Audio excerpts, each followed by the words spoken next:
Channel ವಾರ್ತೆಗಳ ಪ್ರಾಯೋಜಕರು Muliya Keshav Bhat and sons, Madikeri, Kodikappa, Puttur, Belthangady, Bengaluru. Palace Toyota, Balaji auto enterprises Mysuru private limited, Mysuru, Madikeri, Kushalnagar. Senthil Kumar textiles, Agrahara circle ಮತ್ತು Gandhi square, Mysuru. Sharada jewellery, ಕೊಡಗಿನ ಸಾಂಪ್ರದಾಯಿಕ ಆಭರಣಗಳ ವಿಶಾಲ ಮಳಿಗೆ, Aras road, Mysuru. Shri turbulence, Shri Mysuru sports, Aras road, Mysuru. A to Z super market, Vishwamanava double road, Mysuru. Police arcade, Siddharthanagara, Mysuru. Coorg Swarnabhoomi resort, Kudlur, Kushalnagar.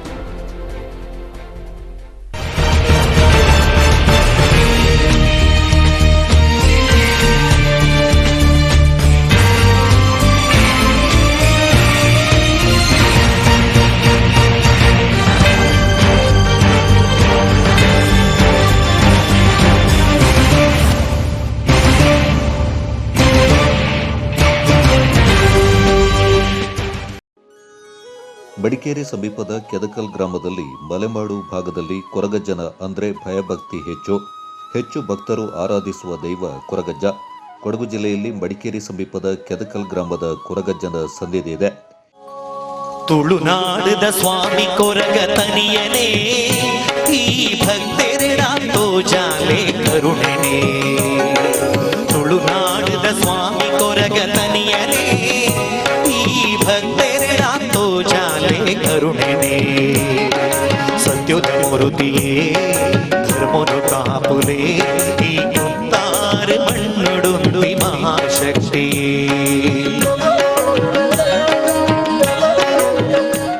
ಇಲ್ಲಿಗೆ ಸಾವಿರಾರು ಭಕ್ತರು ತಮ್ಮ ಕಷ್ಟಗಳ ಪರಿಹಾರಕ್ಕೆ ಕೊರಗಜ್ಜನ ಸನ್ನಿಧಿಗೆ ಬರ್ತಾರೆ.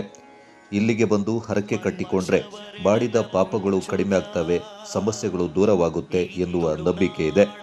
ಭಕ್ತರು ಅವರಿಗೆ ಇಷ್ಟವಾದ ಹರಕೆಗಳನ್ನು ಕೊಡುತ್ತಾರೆ. ಅದೇ ರೀತಿ ಭಕ್ತರು ಒಬ್ಬರು ತನ್ನ ಗಂಡ ಕುಡಿಯೋದನ್ನ ಬಿಟ್ಟರೆ ಮದ್ಯವನ್ನ ಹರಕೆಯಾಗಿ ಕೊಡ್ತೇನೆ ಅಂತ ಹರಕೆ ಕಟ್ಟಿ ಮದ್ಯವನ್ನ ಕೊಟ್ಟಿದ್ರು. ಕೊರಗಜ್ಜನ ಮುಂದೆ ಇಟ್ಟಿದ್ದ ಮದ್ಯವನ್ನ ಗ್ರಾಮ ನಿವಾಸಿ ಕದ್ದು ಕುಡಿತಾನೆ. ಅಲ್ಲಿಂದ ಆತನಿಗೆ ಕಷ್ಟಗಳು ಶುರುವಾಗ್ತವೆ.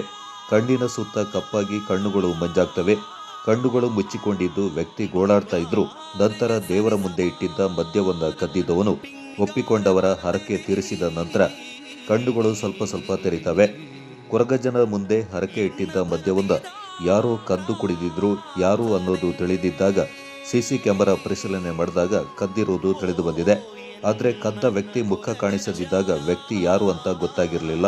ಕೊರಗಜ್ಜನ ಅರ್ಚಕರು ಕದ್ದ ವ್ಯಕ್ತಿಯ ಪತ್ತೆಗೆ ಹರಕೆ ಕಟ್ಟಿದ್ರು. ಕೆಲವು ದಿನಗಳ ನಂತರ ಕದ್ದ ವ್ಯಕ್ತಿಗೆ ಕಷ್ಟಗಳು ಶುರುವಾಗಿ ಕಣ್ಣಿನ ಸುತ್ತ ಕಪ್ಪಾಗಿ ಕಾಣಿಸದಿದ್ದಾಗ ದೇವರ ಮುಂದೆ ತಪ್ಪು ಒಪ್ಪಿಕೊಂಡಿದ್ದ. ಹರಕೆ ರೂಪದಲ್ಲಿ ಮದ್ಯ ಕೋಳಿ ಕೊಟ್ಟ ಬಳಿಕ ಆರೋಗ್ಯ ಚೇತರಿಕೆಯಾಗಿದೆ. ಈ 2 ವರ್ಷದಲ್ಲಿ ನಮಗೆ ತುಂಬಾ ಒಂದು ಕಾರಣಕ್ಕೆ ತೋರಿಸ್ಕೊಟ್ಟು ಅಂತ ನನ್ನ ಅಜ್ಜ ಇಂದಿಗೂ ನನ್ನ ಕೈ ಬಿಟ್ಟಿಲ್ಲ. ಅಂದರೆ ನಾನು ಇಲ್ಲಿ ಅಜ್ಜನ ದಿನನಿತ್ಯ ನಾವು ಪೂಜೆ ಮಾಡ್ತೀವಿ. ಅಂದರೆ ಹೊರಗಿನ ಭಕ್ತಾದಿಗಳು ತುಂಬ ಜನ ಬರ್ತಾರೆ. ಅವರಿಗೂ ಕೂಡ ಇಲ್ಲಿ ಒಳ್ಳೆ ರೀತಿಯ ಒಂದು ಕೆಲಸ ನಡೀತಿದೆ. ಮತ್ತು ಅಜ್ಜನಿಗೆ ಅವರು ಏನು ಅರಿಕೆ ಮಾಡ್ತಾರೋ ಅದನ್ನ ಆ ಅರಿಕೆ ನೆರವೇರಿಸ್ಕೊಡ್ತಿದ್ದಾರೆ. ಮತ್ತು ಅಜ್ಜನಿಗೆ ಅರಿಕೆ ಅಂತ ಹೇಳಿದ್ರೆ ಎಲೆ ಅಡಿಕೆ ಹೋಗಿ ಸೊಪ್ಪು ಚಕ್ಕುಲಿ ಮಿಚ್ಚರು ಇದು ಅಜ್ಜನ ಮೈನು ಮತ್ತು ಸೇಂದಿ. ಈ ಅರಿಕೆನ ಭಕ್ತಾದಿಗಳು ತಂದು ಇಲ್ಲಿ ಇಡುವ ಹೊತ್ತಿನಲ್ಲಿ ಅದೇ ರೀತಿ ಅಮಲ್ ತಂದು ಮೊನ್ನೊಂದು ಇಡುವಂಥ ಘಟನೆ ನಡೀತು. ಆ ಹೊತ್ತಿನಲ್ಲಿ ಒಂದು 7 ದಿನ ನಮಗೆ ಇಲ್ಲಿ ಕಳ್ಳತನ ನಡೀತಿತ್ತು ಅಜ್ಜನ ಸನ್ನಿಧಿಯಿಂದ. ಅದನ್ನು ನಾವು ಎಲ್ಲ ಭಕ್ತಾದಿಗಳು ನಾವು ಇಲ್ಲಿ ನಮ್ಮ ಒಂದು ಕಮಿಟಿ ಲೆಕ್ಕದಲ್ಲಿ ಕೇಳುವಾಗ ಅಜ್ಜ ಹೇಳಿದ್ರೆ ಇಲ್ಲಿ ಥರ ಒಂದು 7 ದಿನದಿಂದ ಕದೀತಿದೆ. ಆಗ ನಾವು ಅಜ್ಜನ ಹತ್ರ ಕೇಳ್ದ, ಅಜ್ಜ ಇದು ಯಾರ್ದು ಒಂದು ಕಳ್ಳತನ ನಡೀತಿದೆ ಇನ್ನೂ ಇರತ್ತಿಗೆ ಅಂತ. ಆಗ ಅಜ್ಜ ಹೇಳಿದ್ರು ನಮಗೆ ಒಂದು 3 ದಿನದಲ್ಲಿ ಈ ನನ್ನ ಒಂದು ಸನ್ನಿಧದಲ್ಲಿ ನನ್ನ ಕಾರಣಕ್ಕೆ ಏನಿದೆ ನಾನು ಮತ್ತು ನನ್ನ ಗುಲ್ಗ ಸೇರಿಸ್ಬಿಟ್ಟು ಕೊಡ್ತೀವಿ ಅಂತ. ಅದೇ ರೀತಿ ಆ ಅಜ್ಜ 7 ದಿನದಲ್ಲಿ ನಮಗೆ 3 ದಿನದಲ್ಲಿ ಆ ಕಾರಣಕ್ಕೆ ತೋರಿಸ್ಕೊಂಡು ನಾನೊಂದು 2 ಕಣ್ಣ ಒಂದು ಮುಚ್ಚುವಂಥ ಕೆಲಸ ಮಾಡಿಕೊಟ್ಟ. ಅದೇ ರೀತಿ ಆ ಬಾಲಕ ಇಲ್ಲೇ ಬಂದು ನಾನು ಮಾಡಿದ ತಪ್ಪಾಯಿತು ಅಂತ ತಿಳ್ಕುವಂಥ ಒಂದು ಭರವಸೆನೂ ಕೊಟ್ಟ. ಅದೇ ರೀತಿ ಇಲ್ಲಿ ಅವನು ಬಂದು ಒಪ್ಪಿದ ಮೇಲೆ ಅಜ್ಜನಿಗೆ ಒಂದು ದಂಟು ಮತ್ತು ಒಂದು ಗುಲ್ಗನಿಗೆ ಒಂದು ಕೋಳಿ ಬ್ಯಾಟ ಕೊಡಬೇಕು ಅಂತ ಆಯಿತು. ಅದೇ ರೀತಿ ಕೊಟ್ಟ ತಕ್ಷಣ ಆ ಒಂದು 7 ದಿನದಲ್ಲಿ ಅವನ ಶರೀರಕ್ಕೆ ಮತ್ತು ಅವನ ಕಣ್ಣು ಎಲ್ಲ ಒಂದು ಬಿಡುವಂಥ ಒಂದು ರೀತಿಯನ್ನು ಮಾಡಿಕೊಟ್ಟಿದ್ದೇನೆ. ಅದೇ ರೀತಿ ಇನ್ನು ಯಾರು ಕೂಡ ಈ ರೀತಿ ಮಾಡೋಕ್ಕೆ ಹೋಗ್ಬಿಡಿ ಅಂತ ಹೇಳೋಕ್ಕೆ ನಾನು ಇಷ್ಟಪಡ್ತೀನಿ. ಒಟ್ಟಿನಲ್ಲಿ ಇತ್ತೀಚಿನ ದಿನಗಳಲ್ಲಿ ದೈವಿ ಶಕ್ತಿ ಕಡಿಮೆ ಆಗ್ತಾ ಇದೆ ಎಂದು ದೈವ ಭಕ್ತಿಯಿಂದ ದೂರ ಉಳಿದವರಿಗೆ ಕೊಡಗಿನಲ್ಲಿ ನಡೆದ ಇದೊಂದು ಘಟನೆ ಕೊರಗಜ್ಜ ದೈವದ ಶಕ್ತಿಯಿಂದ ಅಚ್ಚರಿ ಮೂಡುವಂತೆ ಮಾಡಿದೆ. ನನ್ನ ಕೆಲಸ ಕಾರ್ಯಗಳು ಏನು ನಡಿಬೇಕು ಅದೆಲ್ಲ ನಡೀತಾ ಇದೆ. ಅಜ್ಜನ ನಂಬಿಬಿಟ್ಟು ನಾನು ಅಜ್ಜನಿಗೆ ಒಂದು ವಿಳ್ಯದೆಲೆ ಒಂದು ಅಡಿಕೆ ಮತ್ತು ಅಜ್ಜನಿಗಿರೋ ಅಮೃತ ಏನಿದೆ ಅದನ್ನು ವಾರ ಇಡ್ತಾಯಿದ್ದೀನಿ. ಇಟ್ಟು ನನ್ನ ಕೆಲಸ ಕಾರ್ಯ ಏನಿದೆ ಅದನ್ನು ನಾನು ಬೇಡ್ಕೊಂಡಾಗ ಅಜ್ಜ ನನಗೆ ನಡೆಸ್ಕೊಟ್ಟಿದ್ದಾನೆ. ಇನ್ನು ಮುಂದಕ್ಕೂ ನಡೆಸ್ಕೊಡ್ತಾನೆ ಅಂತೇಳೋ ನಂಬಿಕೆ ಇದೆ. ಹಾಗೆ ನಾವಿಲ್ಲಿ 1 ವರ್ಷ ಆಯಿತು ಈಗ ಕೋಲ ನಡೆಸಿ. ಇನ್ನು ಮುಂದಿನ ವರ್ಷವೂ ನಾವು ನಡೆಸ್ತೀವಿ ಅಂತೇಳೋ ಒಂದು ಧೈರ್ಯ ಇದೆ. ಇಲ್ಲಿ ಒಂದು ಅಜ್ಜ ಅಲ್ಲ 2 ಅಜ್ಜ ಅಂತಿರ್ತಾರೆ. ಒಂದು ಹಿರಿಯಜ್ಜ ಒಂದು ಕಿರಿಯಜ್ಜ ಅಂತಿದ್ದಾರೆ. ಮುಂದಿನ ನೆಕ್ಸ್ಟ್ ಈಗ 3 ಕೋಳ ನಡೆಸ್ತಿದ್ದು ವರ್ಷ ಅಂದರೆ ಲಾಸ್ಟ್ ಇಯರು 3 ಕೋಳ ನಡೆಸಿದ್ದೀವಿ. ಒಂದು ಪಾಷಾಣಮೂರ್ತಿ ತಾಯಿ, ಕೊರಗಜ್ಜ ಮತ್ತೊಂದು ಗುಳಿಗ, ಇದು 3ಕ್ಕೂ ನಡೆಸ್ತಿದ್ದು. ಮುಂದಿನ ದಿನಗಳಲ್ಲಿ ನಾವು ಅಜ್ಜನಿಗೆ ಮಾತ್ರವಲ್ಲದೆ ಅನ್ನಪಂಜುರ್ಲಿ, ಚಾಮುಂಡಿ ಮತ್ತು ಭದ್ರಕಾಳಿ, ಇದು 3ಕ್ಕೂ ಇನ್ನೂ 3 ಎಕ್ಸ್ಟ್ರಾವಾಗಿ ಒಂದು ಕೋಳ ನಡೆಸುವಂಥ ವ್ಯವಸ್ಥೆ ನಡೆಸ್ತಿದ್ವಿ. ಬಾಂಗ್ಲಾದೇಶದಲ್ಲಿ ದೇವಸ್ಥಾನಗಳ ಧ್ವಂಸವೊಂದ ಖಂಡಿಸಿ ಹಿಂದೂ ಜಾಗರಣ ವೇದಿಕೆ ಮತ್ತು ವಿಶ್ವ ಹಿಂದೂ ಪರಿಷತ್ ಬಜರಂಗ ದಳದ ವತಿಯಿಂದ ಮಡಿಕೇರಿಯಲ್ಲಿ ಪ್ರತಿಭಟನೆ ನಡೆಸಲಾಯಿತು.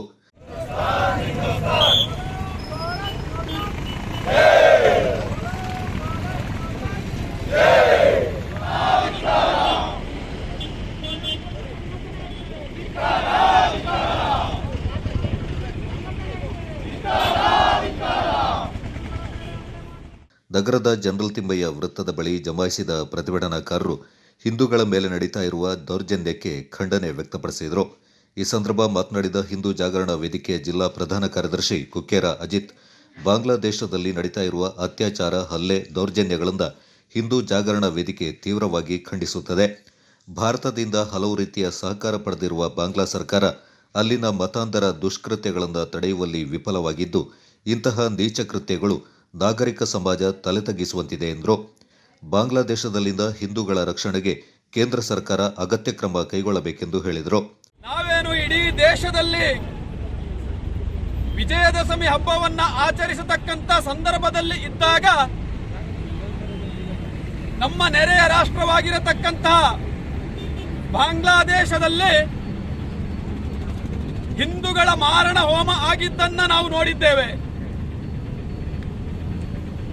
ಬಾಂಗ್ಲಾದ ಅಲ್ಪಸಂಖ್ಯಾತ ಹಿಂದೂಗಳು ಆ ದುರ್ಗಾ ಮಾತೆಯನ್ನ ವಿಜಯದಶಮಿಯ ಆ ಸಂದರ್ಭದಲ್ಲಿ ಪೂಜೆ ಮಾಡತಕ್ಕಂತಹ ದೃಷ್ಟಿಯನ್ನ ಇಟ್ಟುಕೊಂಡು ಇಡೀ ಬಾಂಗ್ಲಾದ ಹಿಂದೂಗಳು ವಿಜಯದಶಮಿಯನ್ನ ಆಚರಣೆ ಮಾಡತಕ್ಕಂತ ಸಂದರ್ಭದಲ್ಲಿ ಜಿಹಾದಿ ಸಂಘಟನೆಗಳು ಆ ಹಿಂದೂಗಳನ್ನ, ಆ ದೇವಸ್ಥಾನಗಳನ್ನ ಧ್ವಂಸ ಮಾಡುವ ಮೂಲಕ ಅವರ ಒಂದು ಅಮಾನವೀಯ ಕೃತ್ಯವನ್ನು ಮೆರೆದಿರತಕ್ಕಂಥದ್ದನ್ನು ನಾವೆಲ್ಲ ನೋಡಿದ್ದೇವೆ ಬಂಧುಗಳೇ. ಇಡೀ ಬಾಂಗ್ಲಾದಲ್ಲಿ ನಾವು ಸಾಮಾಜಿಕ ಜಾಲತಾಣಗಳಲ್ಲಿ ಮತ್ತು ಮಾಧ್ಯಮದ ಮೂಲಕ ನೋಡಿದ್ದೇವೆ. ಸುಮಾರು 12 ಹಿಂದೂಗಳನ್ನ ಯಾವ ರೀತಿಯಲ್ಲಿ ಹತ್ಯೆ ಮಾಡಿದ್ದಾರೆ ಅಂತ ಹೇಳುವುದಾದ್ರೆ, ಆ ಮಚ್ಚುಗಳಿಂದ ಕತ್ತರಿಸಿ ಆ ನರಳಾಡುವ ರೀತಿ ಮಾಡಿ ಆ ಹಿಂದೂಗಳನ್ನ ಹತ್ಯೆ ಮಾಡಿರತಕ್ಕಂಥದ್ದನ್ನು ನಾವು ನೋಡಿದ್ದೇವೆ. ಜೊತೆಗೆ ಸುಮಾರು ಪ್ರತಿಭಟನೆಯಲ್ಲಿ ಹಿಂದೂ ಜಾಗರಣ ವೇದಿಕೆ ಜಿಲ್ಲಾ ಸಂಘಟನಾ ಕಾರ್ಯದರ್ಶಿ ಮಹೇಶ್, ಪ್ರಚಾರ ಪ್ರಮುಖ್ ಕುಮಾರ್, ಮಾತೃ ಸುರಕ್ಷಾ ಪ್ರಮುಖ್ ಶಾಂತಯ್ಯ ತಿಮ್ಮಯ್ಯ, ಮಡಿಕೇರಿ ತಾಲೂಕು ಪ್ರಧಾನ ಕಾರ್ಯದರ್ಶಿ ಚೇತನ್, ವಿಎಚ್ಪಿಯ ಸುರೇಶ್ ಮುತ್ತಪ್ಪ, ಬಜರಂಗ ದಳದ ವಿನಯ್, ಬಿಜೆಪಿ ಪ್ರಮುಖರಾದ ರವಿ ಕುಶಾಲಪ್ಪ ಮತ್ತಿತರ ಪ್ರಮುಖರು ಹಾಜರಿದ್ದರು.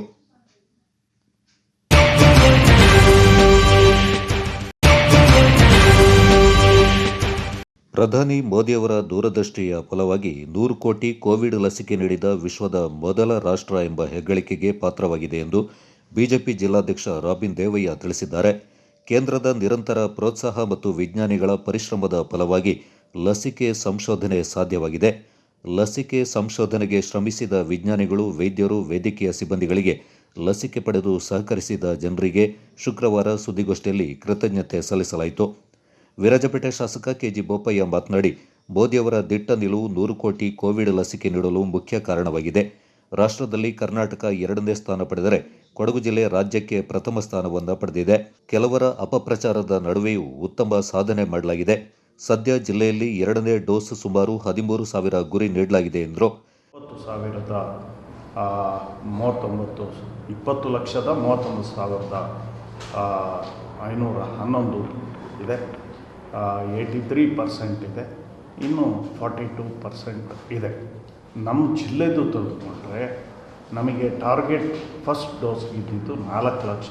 ಅದರಲ್ಲಿ 38,130 ಕೊಟ್ಟು ನಾವು 95%, ಬಹುಶಃ ಇಡೀ ರಾಜ್ಯದಲ್ಲೇ ಹೆಚ್ಚು ಕಮ್ಮಿ ನಾವು ಪ್ರಥಮ ಸ್ಥಾನದಲ್ಲಿ ಇದ್ದೇವೆ. ಹಾಗೆ ಸೆಕೆಂಡ್ ಡೋಸ್ ಕೂಡ ನಮ್ಮ ಟಾರ್ಗೆಟು 86% ಇದೆ, ಇನ್ನೊಂದು 48% ಇದೆ. ಕೊಡಗು ಜಿಲ್ಲೆಗೆ ತೆಗೆದುಕೊಂಡ್ರೆ ನಮ್ಮ ವಿರಾಜಪೇಟೆ ತಾಲೂಕು ನೋಡಿದ್ರೆ ಕೇರಳಕ್ಕೆ ಬಾರ್ಡರ್, ಬಟ್ ಸ್ಟಿಲ್ ಕೆಲವು ಇನ್ನೂ ಡಾಟಾ ಎಂಟ್ರಿ ಆಗಬೇಕು.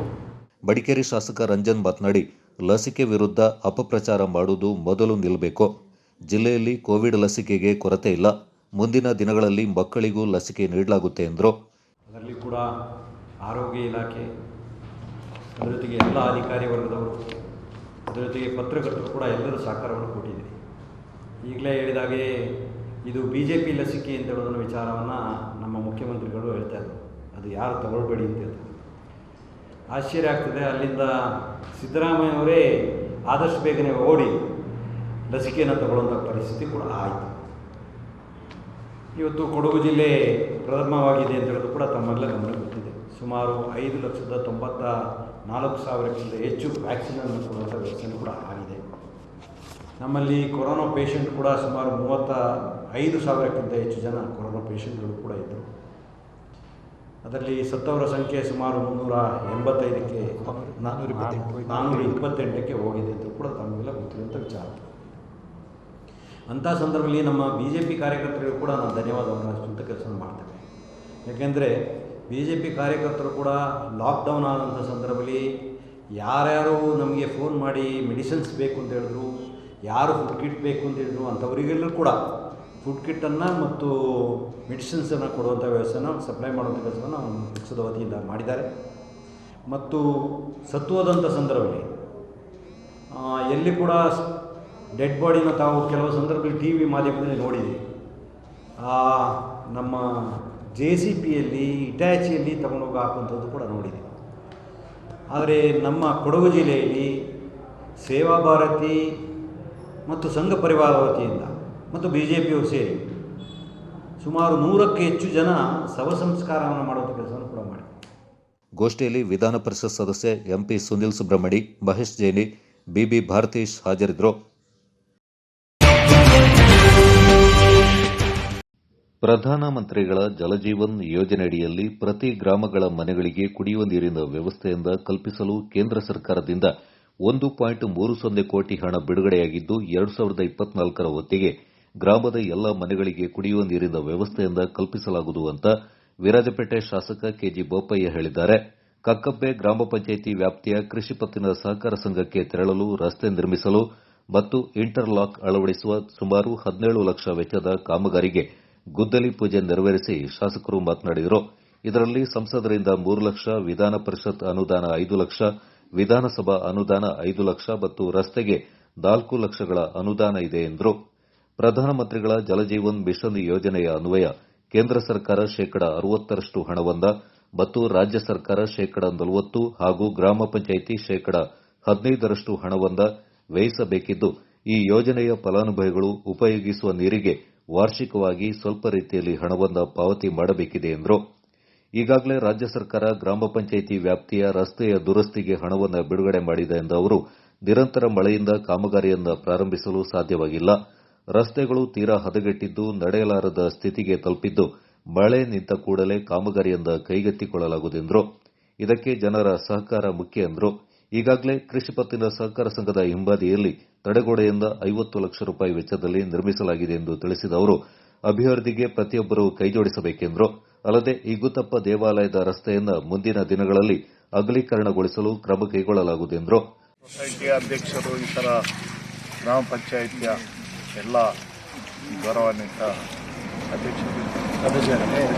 ಅಧ್ಯಕ್ಷರು ಹಾಗೆ ಎಲ್ಲ ಸದಸ್ಯರೇ ಹಾಗೆ ನಮ್ಮ ಪಕ್ಷದ ಎಲ್ಲ ಪ್ರಮುಖರೇ, ಇವತ್ತು ಕಕ್ಕಬ್ಬೆ ಗ್ರಾಮ ಪಂಚಾಯಿತಿಗೆ ಸಂಬಂಧಪಟ್ಟ ಇಲ್ಲಿಯ ಸ್ಥಳೀಯ ಸಹಕಾರ ಸಂಘದ ಒಂದು ರಸ್ತೆ ಅಭಿವೃದ್ಧಿ, ಇಂಟರ್ಲಾಕ್ ಅದರ ಕಾರ್ಯಕ್ರಮ ಹಿಂದೆ ನಮ್ಮ ಅಧ್ಯಕ್ಷರು ಹೇಳಿದ್ದಾರೆ. ತಡೆಗೋಡೆ ನಿರ್ಮಾಣ ಇನ್ನೂ ಒಂದು ಸ್ವಲ್ಪ ಆಗಬೇಕಾಗಿದೆ. ಅದರ ಜೊತೆಗೆ ಇವತ್ತು ನಮ್ಮ ಪ್ರಧಾನಮಂತ್ರಿಗಳು ಏನು ಹೇಳಿದ್ದಾರೆ, ಜಲ್ ಜೀವನ್ ಇದು JJM ಅಂತ ಏನಿದೆ ಮೆಷಿನ್, ಜಲ್ ಜೀವನ್ ಮೆಷಿನ್ ಅಂತ ಏನು ಕರೆದಿದ್ದಾರೆ 2024ನೇ ಇಸ್ವಿಯ ಹೊತ್ತಿಗೆ ಪ್ರತಿ ಗ್ರಾಮಕ್ಕೆ ಮನೆಯಲ್ಲಿ ಕುಡಿಯೋ ನೀರು ಟ್ಯಾಪ್ ಮುಖಾಂತರ ಕೊಡುವಂಥ ಒಂದು ಯೋಜನೆ. ಅದರಲ್ಲಿ 60% ಕೇಂದ್ರ ಸರ್ಕಾರ ಕೊಡುತ್ತೆ, 40% ರಾಜ್ಯ ಸರ್ಕಾರ, ಒಂದು 15% ಗ್ರಾಮ ಪಂಚಾಯಿತಿಯವ್ರು ಕೊಡಬೇಕು. ಒಂದು ಟ್ಯಾಪು ಅದಕ್ಕೆ ಇದನ್ನು ಯಾರು ಉಪಯೋಗಿಸ್ತಾರೆ ಅವರು 100-150 200 ರೂಪಾಯಿ ಬರ್ಬೋದು ಅಷ್ಟೇ, ಅದನ್ನು ಕೊಡಬೇಕಾಗುತ್ತೆ. ಹಾಗಾಗಿ ಇದು ಎಲ್ಲದಕ್ಕೂ ಇವತ್ತು ಈ ಕುಂಜಿಲ ಸುಮಾರು 1,30,30,00,000 ರೂಪಾಯಿ ಅನುದಾನ ಇದಕ್ಕೆ ಮಂಜೂರು. ಕಾರ್ಯಕ್ರಮದಲ್ಲಿ ಗ್ರಾಮ ಪಂಚಾಯತ್ ಅಧ್ಯಕ್ಷರಾದ ಕಲಿಯಂಡ ಸಂಪನ್ನ, ಉಪಾಧ್ಯಕ್ಷೆ ರಸೀನಾ, ಸದಸ್ಯರು ಮತ್ತಿತರ ಪ್ರಮುಖರು ಪಾಲ್ಗೊಂಡಿದ್ದರು.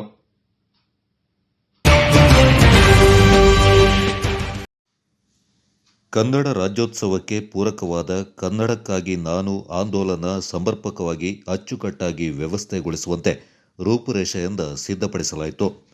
ಕೊಡಗು ಜಿಲ್ಲಾ ಪಂಚಾಯತ್ ಕಚೇರಿ ಆವರಣದಲ್ಲಿ ಕನ್ನಡ ಮತ್ತು ಸಂಸ್ಕೃತಿ ಇಲಾಖೆ ವತಿಯಿಂದ ಆಯೋಜಿಸಿದ್ದ ಕನ್ನಡ ಅಭಿವೃದ್ಧಿ ಪ್ರಾಧಿಕಾರದ ಕೊಡಗು ಜಿಲ್ಲಾ ಕನ್ನಡ ಜಾಗೃತಿ ಸಮಿತಿ ಸಭೆ ನಡೆಯಿತು. ಈ ಸಂದರ್ಭ ಕನ್ನಡ ಮತ್ತು ಸಂಸ್ಕೃತಿ ಇಲಾಖೆಯ ಸಹಾಯಕ ನಿರ್ದೇಶಕರಾದ ದರ್ಶನ ಮಾತನಾಡಿ, ಸರ್ಕಾರದ ಆದೇಶದಂತೆ ಕನ್ನಡ ರಾಜ್ಯೋತ್ಸವಕ್ಕೂ ಮುಂಚಿತವಾಗಿ ಅಕ್ಟೋಬರ್ 24ರಿಂದ 31ರವರೆಗೆ ಜಿಲ್ಲೆಯ ವಿವಿಧೆಡೆ ಸಾಂಸ್ಕೃತಿಕ ಕಾರ್ಯಕ್ರಮಗಳನ್ನು ಆಯೋಜಿಸುವಂತೆ ಈ ತಿಂಗಳ 28ರಂದು ಏಕಕಾಲದಲ್ಲಿ ಬೆಳಿಗ್ಗೆ 11 ಗಂಟೆಗೆ ಸರ್ಕಾರ ಸೂಚಿಸಿರುವ ನಾಡಗೀತೆಯಾಗಿರುವ ಜಯ ಭಾರತ ಜನನೀಯ ತನುಜಾತೆ ಡಾ ಕುವೆಂಪು ಅವರ ಬಾರಿಸು ಕನ್ನಡ ಡಿಂಡಿಮವ, ಡಾ ಕೆ.ಎಸ್. ನಿಸಾರ್ ಅಹಮದ್ ಅವರ ಜೋಗದ ಸಿರಿ ಬೆಳಕಿನಲ್ಲಿ ಹಾಗೂ ಹಂಸಲೇಖ ಅವರ ಹುಟ್ಟಿದರೆ ಕನ್ನಡ ನಾಡಲ್ಲಿ ಹುಟ್ಟಬೇಕು ಈ 4 ಗೀತೆಗಳನ್ನು ಸಾಮೂಹಿಕವಾಗಿ ಏಕಕಾಲದಲ್ಲಿ ಹಾಡುವಂತೆ ಹಾಗೂ ಸುಮಾರು 4-5 ನಿಮಿಷಗಳ ಕಾಲ ನಿರರ್ಗಳವಾಗಿ ಅನ್ಯ ಭಾಷೆಯ ಪದಗಳನ್ನು ಬಳಸದೆ ಕೇವಲ ಕನ್ನಡ ಪದಗಳನ್ನೇ ಬಳಸಿ ಮಾತನಾಡುವ ಸ್ಪರ್ಧೆಯನ್ನು ಆಯೋಜಿಸುವುದು. ಯಾವುದಾದರೊಂದು ವಿಷಯದ ಕುರಿತು ಹೀಗೆ ಮಾತನಾಡಿದ ಸ್ಪರ್ಧಿಗಳಿಗೆ ಜಿಲ್ಲಾವಾರು ಹಾಗೂ ರಾಜ್ಯ ಮಟ್ಟದಲ್ಲಿ ಪ್ರಮಾಣ ಪತ್ರ ಹಾಗೂ ಬಹುಮಾನ ನೀಡುವಂತೆ ತಿಳಿಸಲಾಗಿದೆ ಎಂದು ಮಾಹಿತಿಯನ್ನು ನೀಡಿದರು. ಈ ಸಂದರ್ಭ ಜಿಲ್ಲಾ ಜಾಗೃತಿ ಸಮಿತಿಯ ಸದಸ್ಯ ಎಸ್. ಮಹೇಶ್ ಮಾತನಾಡಿ, ಜಿಲ್ಲೆಯ 5 ತಾಲೂಕಿನ ವ್ಯಾಪ್ತಿಯಲ್ಲೂ ಸಾಂಸ್ಕೃತಿಕ ಕಾರ್ಯಕ್ರಮವನ್ನು ಆಯೋಜಿಸುವಂತೆಯೂ ಸಮೂಹ ಗಾಯನವನ್ನು ಕೆಲವು ಶಾಲಾ ಕಾಲೇಜುಗಳಲ್ಲಿ ಮಾತ್ರ ಆಯೋಜಿಸದೆ ವಿವಿಧ ಸಂಘ ಸಂಸ್ಥೆಗಳ ಹಾಗೂ ಶಾಲಾ ಕಾಲೇಜುಗಳ ಸಹಯೋಗದೊಂದಿಗೆ ಸಾರ್ವಜನಿಕ ಸ್ಥಳಗಳಲ್ಲಿ ಏರ್ಪಡಿಸುವಂತೆ ತಿಳಿಸಿದರು. ಸಮಿತಿಯ ಮತ್ತೋರ್ವ ಸದಸ್ಯ ರಂಜಿತಾ ಕಾರ್ಯಪ್ಪ ಮಾತನಾಡಿ, ಗಡಿ ಗ್ರಾಮದಲ್ಲಿ ಕನ್ನಡ ಜಾಗೃತಿಗೊಳಿಸುವ ಸಾಂಸ್ಕೃತಿಕ ಕಾರ್ಯಕ್ರಮವನ್ನು ಆಯೋಜಿಸಬೇಕೆಂದು ತಿಳಿಸಿದರು. ಸಮಿತಿ ಸದಸ್ಯರಾದ ರಾಜು ಹಾಗೂ ಭಾರತಿ ರಮೇಶ್ ಮಾತನಾಡಿ, ಜಿಲ್ಲಾ ಕೇಂದ್ರ ಮಡಿಕೇರಿ ಹಾಗೂ ಹೊಸ ತಾಲೂಕು ಕೇಂದ್ರ ಕುಶಾಲನಗರದಲ್ಲೂ ಸಾರ್ವಜನಿಕ ಸ್ಥಳದಲ್ಲಿ ಸಮೂಹ ಗಾಯನ ಏರ್ಪಡಿಸುವ ಮೂಲಕ ಕನ್ನಡ ಮನಸ್ಸುಗಳನ್ನು ಜಾಗೃತಗೊಳಿಸಬೇಕೆಂದರು. ಚರವಾಣಿಯ ಮೂಲಕ ನಡೆಸುವ ಸ್ಪರ್ಧೆಗೆ ನಿಬಂಧನೆಗಳನ್ನು ವಿಧಿಸಿ ಒಂದೊಂದು ತಾಲೂಕಿನ ಸ್ಪರ್ಧಿಗಳು ತಮ್ಮ ದೃಶ್ಯ ಮುದ್ರಿಕೆಗಳನ್ನು ಕಳುಹಿಸಲು ಒಬ್ಬೊಬ್ಬರ ಚರವಾಣಿ ಸಂಖ್ಯೆಯನ್ನು ನೀಡುವಂತೆ ಕಾಜೂರು ಸತೀಶ್ ತಿಳಿಸಿದರು.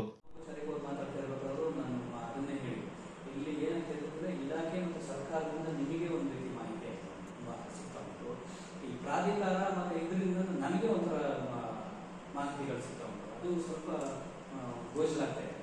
ಮಾಹಿತಿ ಇದಾದ್ರೂ ಉದ್ದೇಶ ಒಂದೇ ಅಲ್ಲ, ಆಮೇಲೆ ಆಗಲ್ಲ. ಉದ್ದೇಶ ಒಂದೇ. ಈಗ ನಾನು ಇದೇ ಈಗ ವಿಚಾರ ನಿಮಗೆ ಚಿಕ್ಕದಿರ್ಬೋದು. ಈಗ ಇವ್ರೇನು ಮಾಡೋರು, ಈಗ ಇವರೇ ಏನು ಮಾಡೋರು, ಜಿಲ್ಲಾ ಮಟ್ಟದಲ್ಲಿ ಸ್ಪರ್ಧೆಯನ್ನು ಆಯೋಜನೆ ಮಾಡಿ ಮೊದಲನೇ ಬಹುಮಾನ 10,000, ಎರಡನೇ ಬಹುಮಾನ 5,000, 3,000, ಮೂರನೇ ಬಹುಮಾನ 2,000 ಅಂತ ಜನ ಸೋಮವಾರಪೇಟೆನಲ್ಲಿ ಮಾಡೋದಿದ್ರೆ ಇದಕ್ಕೆ ಅನುದಾನ ಅಂತ ಇಲ್ಲಿವರೆಗೆ ಬಂದಿಲ್ಲ.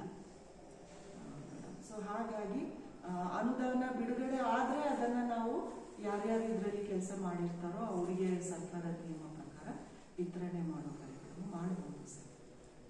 ಇದಿಷ್ಟು ನಮ್ಮದು. ಮತ್ತು 6 ದಿನ ಕಂಟಿನ್ಯೂಸ್ ಆಗಿ ಕನ್ನಡದ ಬಗ್ಗೆ ಜಾಗೃತಿ ಮೂಡಿಸ್ಲಿಕ್ಕೆ ಅದೇ ಸಚಿವರದ್ದೇನಿತ್ತು ಅಂದರೆ ITBT ಕಂಪನಿಗಳಲ್ಲಿ ಹೋಗಿ ನಾವು ಕಚೇರಿಗಳನ್ನ ಅಂದರೆ ಕಚೇರಿ ಸಂಗೀತ ಕಚೇರಿಗಳನ್ನ ಅದನ್ನ ಮಾಡಬೇಕು. ಅವರಿಗೆ ಭಾಷೆ ಜ್ಞಾನ ಸ್ವಲ್ಪ ಬರಬೇಕು ಅಂತ ನಾವು ಇಲ್ಲಿ ಏನು ಮಾಡಿದ್ದೀವಿ, 6-8 ಇದೆ ಇಲ್ಲಿ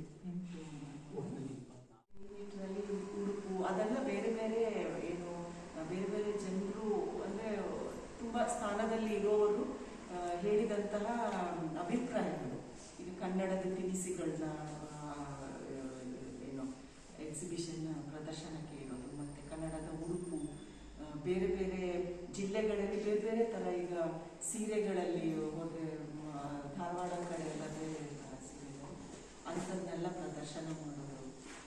ಹಾಗೆ ನೀವು ಮಾಡಿ ಏನಿದ್ರು ಆ ಒಂದು ವಾರದಲ್ಲಿ ನಾವು ಬರೀ ಒಂದೇ ದಿನ ವರ್ಷಕ್ಕೆ ಮಾಡೋ ಬದಲು ಆ ವಾರದಲ್ಲಿ ಜನರ ಮನಸ್ಸಲ್ಲಿ ಅವ್ರು ಗೊತ್ತಿಲ್ಲದೇನೆ. ಈ ಸಂದರ್ಭ ಕನ್ನಡ ಮತ್ತು ಸಂಸ್ಕೃತಿ ಇಲಾಖೆಯ ಮಣಜೂರ್ ಮಂಜುನಾಥ್ ಹಾಜರಿದ್ದರು. ಕೊಡಗರಹಳ್ಳಿ ಚಿಕ್ಲಿಹೊಳೆ ರಸ್ತೆ ದುರಸ್ತಿಗೆ ಸಂಬಂಧಪಟ್ಟಂತೆ ಈಗಾಗಲೇ 1.75 ಕೋಟಿ ಕಾಮಗಾರಿ ಅನುಮೋದನೆಗೆ ಪ್ರಸ್ತಾವನೆ ಸಲ್ಲಿಸಲಾಗಿದ್ದು, ಗ್ರಾಮಸ್ಥರು ನಡೆಸಲು ಮುಂದಾಗಿರುವ ರಸ್ತೆ ತಡೆ ಪ್ರತಿಭಟನೆಯಿಂದ ಕೈಬಿಡಬೇಕೆಂದು ಕಂಬಿಬಾಣೆ ಬಿಜೆಪಿ ಪ್ರಮುಖರು ಒತ್ತಾಯಿಸಿದ್ದಾರೆ. ಮಡಿಕೇರಿಯಲ್ಲಿ ಸುದ್ದಿಗೋಷ್ಠಿಯಲ್ಲಿ ಮಾತನಾಡಿದ ಕಂಬಿಬಾಣೆ ಗ್ರಾಮ ಪಂಚಾಯತ್ ಮಾಜಿ ಅಧ್ಯಕ್ಷ ಡಾ ಶಶಿಕಾಂತ್ ರೈ, ಕಂಬಿಬಾಣೆ ಚಿಕ್ಲಿಹೊಳೆ ರಸ್ತೆ ಸುಮಾರು 7 ಕಿಲೋಮೀಟರ್ ಇದ್ದು ಕಾವೇರಿ ನೀರಾವರಿ ನಿಗಮಕ್ಕೆ ಒಳಪಡುತ್ತೆ. ಈಗಾಗಲೇ ಈ ರಸ್ತೆಯಲ್ಲಿ 2 ಕಿಲೋಮೀಟರ್ನಷ್ಟು ಕಾಂಕ್ರೀಟೀಕರಣ ಮಾಡಲಾಗಿದ್ದು 1.92 ಕೋಟಿ ವೆಚ್ಚದಲ್ಲಿ ಅಭಿವೃದ್ಧಿಪಡಿಸಲಾಗಿದೆ. ಇನ್ನು 5 ಕಿಲೋಮೀಟರ್ ರಸ್ತೆ ಹದಗೆಟ್ಟಿದ್ದು, ಈ ರಸ್ತೆಯಿಂದ ಸಿಎಸ್ಪಿ ಮತ್ತು ಟಿಎಸ್ಪಿ ಅನುದಾನದಲ್ಲಿ 1.75 ಕೋಟಿ ವೆಚ್ಚದಲ್ಲಿ ಅಭಿವೃದ್ಧಿಪಡಿಸಲು ಕಾವೇರಿ ನೀರಾವರಿ ನಿಗಮದ ವ್ಯವಸ್ಥಾಪಕ ನಿರ್ದೇಶಕರಿಗೆ ಅನುಮೋದನೆಗೆ ಪ್ರಸ್ತಾವನೆ ಸಲ್ಲಿಸಲಾಗಿದೆ. ಕೊರೋನಾ ಹಿನ್ನೆಲೆ ಟೆಂಡರ್ ಪ್ರಕ್ರಿಯೆ ವಿಳಂಬವಾಗಿದ್ದು, ಶೀಘ್ರದಲ್ಲೇ ಕಾಮಗಾರಿ ಆರಂಭವಾಗಲಿದೆ ಎಂದು ಶಾಸಕರು ಆಶ್ವಾಸನೆ ನೀಡಿದ್ದಾರೆ ಎಂದರು. ಶಾಸಕ ಅಪ್ಪಚ್ಚು ರಂಜನ್ ವಿಶೇಷ ಪ್ರಯತ್ನದಿಂದ ಈ ರಸ್ತೆಯಿಂದ ಸರ್ವ ಋತು ರಸ್ತೆಯನ್ನಾಗಿ ಮಾಡಲು 4.5 ಕೋಟಿ ರೂಪಾಯಿ ಅನುದಾನಕ್ಕೆ ಸರ್ಕಾರಕ್ಕೆ ಪ್ರಸ್ತಾವನೆ ಸಲ್ಲಿಸಲಾಗಿದೆ. ಚಿಕ್ಲಿಹೊಳೆಯಿಂದ ಅಭಿವೃದ್ಧಿಪಡಿಸಲು ವಿಶ್ವ ಬ್ಯಾಂಕ್ನಿಂದ ಅನುಮತಿ ದೊರೆತಿದೆ. ಈ ಕಾಮಗಾರಿ ಇನ್ನೆರಡು ವರ್ಷಗಳಲ್ಲಿ ಪೂರ್ಣಗೊಳ್ಳಲಿದ್ದು ಒಟ್ಟು 11 ಕಿಲೋಮೀಟರ್ ರಸ್ತೆಯು ಅಭಿವೃದ್ಧಿಗೊಳ್ಳಲಿದೆ. ಆದ್ದರಿಂದ ರಸ್ತೆ ದುರಸ್ತಿಗೆ ಆಗ್ರಹಿಸಿ ಗ್ರಾಮಸ್ಥರು ನಡೆಸಲು ಮುಂದಾಗಿರುವ ರಸ್ತೆ ತಡೆ ಪ್ರತಿಭಟನೆಯಿಂದ ಕೈಬಿಡಬೇಕೆಂದು ಡಾ ಶಶಿಕಾಂತ್ ರೈ ಮನವಿ ಮಾಡಿದರು. ಪ್ರಾಯಶಃ ಗ್ರಾಮಸ್ಥರಿಗೆ ಮಾಹಿತಿ ಇಲ್ಲದೆ ಇಂಥ ಒಂದು ಹೇಳಿಕೆಯನ್ನು ಕೊಟ್ಟಿರ್ತಾರೆ. ನಾವು ಭಾರತೀಯ ಜನತಾ ಪಕ್ಷದ ಪ್ರಮುಖರು ಇವತ್ತು ಅದನ್ನು ಸ್ಪಷ್ಟೀಕರಣವನ್ನು ಕೊಡ್ತಾ ಇದ್ದೇನೆ. ಈ ಕೊಡಗರಹಳ್ಳಿಯಿಂದ ಚಿಕ್ಲಿಹೊಳೆ ಸುಮಾರು 7 ಕಿಲೋಮೀಟರ್ ರಸ್ತೆ ಬರ್ತದೆ. 7 ಕಿಲೋಮೀಟರ್ ರಸ್ತೆಯಲ್ಲಿ ಆಲ್ಮೋಸ್ಟ್ 2 ಕಿಲೋಮೀಟರ್ ರಸ್ತೆಯನ್ನು ಶಾಸಕರಾದ ಅಪ್ಪಚ್ಚು ರಂಜನ್ರವರ ಮುತುವರ್ಜಿಯಿಂದ ಈಗಾಗಲೇ ಕಾಂಕ್ರೀಟೀಕರಣ ರಸ್ತೆ ಮುಗಿದಿದೆ. ಇನ್ನೂ ಉಳಿದಂತಹ 5 ಕಿಲೋಮೀಟರ್ ರಸ್ತೆ ಬಾಕಿ ಇದೆ. ರಸ್ತೆ ಗುಂಡಿಯಾಗಿದೆ, ಇಲ್ಲ ಅಂತ ಹೇಳೋದಿಲ್ಲ. ಈಗಾಗಲೇ ನಂಜರಾಯಪಟ್ಟಣದ ಆ ಒಂದು ರಸ್ತೆಯನ್ನು ಕ್ಲೋಸ್ ಮಾಡಿರೋದ್ರಿಂದ ವೆಹಿಕಲ್ಗಳು ತುಂಬ ಜಾಸ್ತಿ ಈ ರಸ್ತೆಯಲ್ಲಿ ಓಡಾಡ್ತಿದೆ. ಸ್ವಲ್ಪ ಹದಗೆಟ್ಟಿದೆ, ಇಲ್ಲ ಅಂತ ಹೇಳೋದಿಲ್ಲ. ಈಗಾಗಲೇ ಮಾನ್ಯ ಶಾಸಕರಾದ ಅಪ್ಪಚ್ಚು ರಂಜನ್ರವರ ಒಂದು ವಿಶೇಷ ಪ್ರಯತ್ನದಿಂದ ಈ ಒಂದು ಕಂಬಿಬಾಣೆಯಿಂದ ಚಿಕ್ಲಿಹೊಳೆಗೆ ಸುಮಾರು ಇದು ಕಾವೇರಿ ನೀರಾವರಿ ನಿಗಮದ ವ್ಯಾಪ್ತಿಗೆ ಬರುವಂಥ ರಸ್ತೆ ಇದು. ಇದರಲ್ಲಿ ಈಗಾಗಲೇ TSP ಮತ್ತು CSP ಅನುದಾನದಲ್ಲಿ 1,75 ಲಕ್ಷ ರೂಪಾಯಿಗಳ ಮೊತ್ತದ ಅನುದಾನವನ್ನು ಶಾಸಕರು ಈಗಾಗಲೇ ಮಾನ್ಯ ವ್ಯವಸ್ಥಾಪಕ ನಿರ್ದೇಶಕ ಕಾವೇರಿ ನೀರಾವರಿ ನಿಗಮದ ವ್ಯವಸ್ಥಾಪಕ ನಿರ್ದೇಶಕರಿಗೆ ಅನುಮೋದನೆಗೆ ಈ ಕಾವೇರಿ ನಿಗಮ ಕುಶಾಲನಗರದ ಮುಖಾಂತರ ಅನುಮೋದನೆಗೆ ಕಳಿಸಿಕೊಟ್ಟಿದ್ದಾರೆ. ತಮಗೆ ಗೊತ್ತಿದೆ, ಕೊರೋನಾ ಎನ್ನುವ ಮಹಾಮಾರಿಯಿಂದ ಸ್ವಲ್ಪ ಈ ಟೆಕ್ನಿಕಲ್ ಮತ್ತು ಈ ಅನುದಾನದ ಕೊರತೆ ಇರ್ಬೋದಾ ಗೊತ್ತಿಲ್ಲ. ಬಟ್ ಅನುದಾನ ಬರೋದು ಸ್ವಲ್ಪ ಲೇಟ್ ಆಗಿದೆ. ಬಟ್ ಶೀಘ್ರದಲ್ಲಿ ಈ ಒಂದು ಕಾಮಗಾರಿಯನ್ನು ಮುಗಿಸ್ಲಿಕ್ಕೆ ಶಾಸಕರು ವಿಶೇಷ ಪ್ರಯತ್ನ ಪಡ್ತಿದ್ದಾರೆ. ಇದು ಗ್ರಾಮಸ್ಥರಿಗೆ ಗೊತ್ತಿರಬೇಕು. ಇನ್ನೊಂದೇನು ಅಂತೇಳಿದರೆ, ಈಗಾಗಲೇ ಶಾಸಕರ ವಿಶೇಷ ಪ್ರಯತ್ನದಿಂದ ಡ್ಯಾಮ್ ರಿಹ್ಯಾಬಿಲಿಟೇಷನ್ ಇಂಪ್ರೂವ್ಮೆಂಟ್ ಪ್ರಾಜೆಕ್ಟ್ ಅಂತೇಳಿ ಡ್ರಿಪ್ 2 ಇದರಲ್ಲಿ ವರ್ಲ್ಡ್ ಬ್ಯಾಂಕ್ನ ಮುಖಾಂತರ ಇದು ಅಪ್ರೂವಲ್ ಆಗಿದೆ.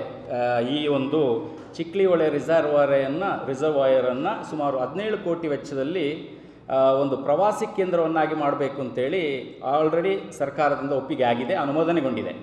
ಈ ಒಂದು 17 ಕೋಟಿ ವೆಚ್ಚದಲ್ಲಿ ಸುಮಾರು ಎಲ್ಲ ಕೊಡಗರಹಳ್ಳಿಯಿಂದ ಚಿಕ್ಲಿಹೊಳೆಯಿಂದ ನಂಜರಾಯಪಟ್ಟಣಕ್ಕೆ ಸಂಪರ್ಕ ಕಲ್ಪಿಸುವಂಥ ಸುಮಾರು 11 ಕಿಲೋಮೀಟರನ್ನು ಸರ್ವ ಋತು ರಸ್ತೆಯಾಗಿ ಕಾಂಕ್ರೀಟ್ ರಸ್ತೆಯನ್ನಾಗಿ ಮೇಲ್ದರ್ಜೆಗೇರಿಸಲಿಕ್ಕೆ ಆಲ್ರೆಡಿ ಅನುಮೋದನೆಗೊಂಡಿದೆ. ಗೋಷ್ಠಿಯಲ್ಲಿ ಸೋಮವಾರಪೇಟೆ ಬಿಜೆಪಿ ಉಪಾಧ್ಯಕ್ಷ ರಮೇಶ್, ಸೋಮವಾರಪೇಟೆ ಬಿಜೆಪಿ ಮಂಡಳ ಕಾರ್ಯದರ್ಶಿ ಗೌತಮ್, ಬಿಜೆಪಿ ಕಂಬಿಬಾಣೆ ಬೂತ್ ಅಧ್ಯಕ್ಷ ಅಜಿತ್, ಸೋಮವಾರಪೇಟೆ ತಾಲೂಕು ಬಿಜೆಪಿ ರೈತ ಮೋರ್ಚಾ ಸದಸ್ಯ ಜಯಂತ್ ಹಾಜರಿದ್ದರು.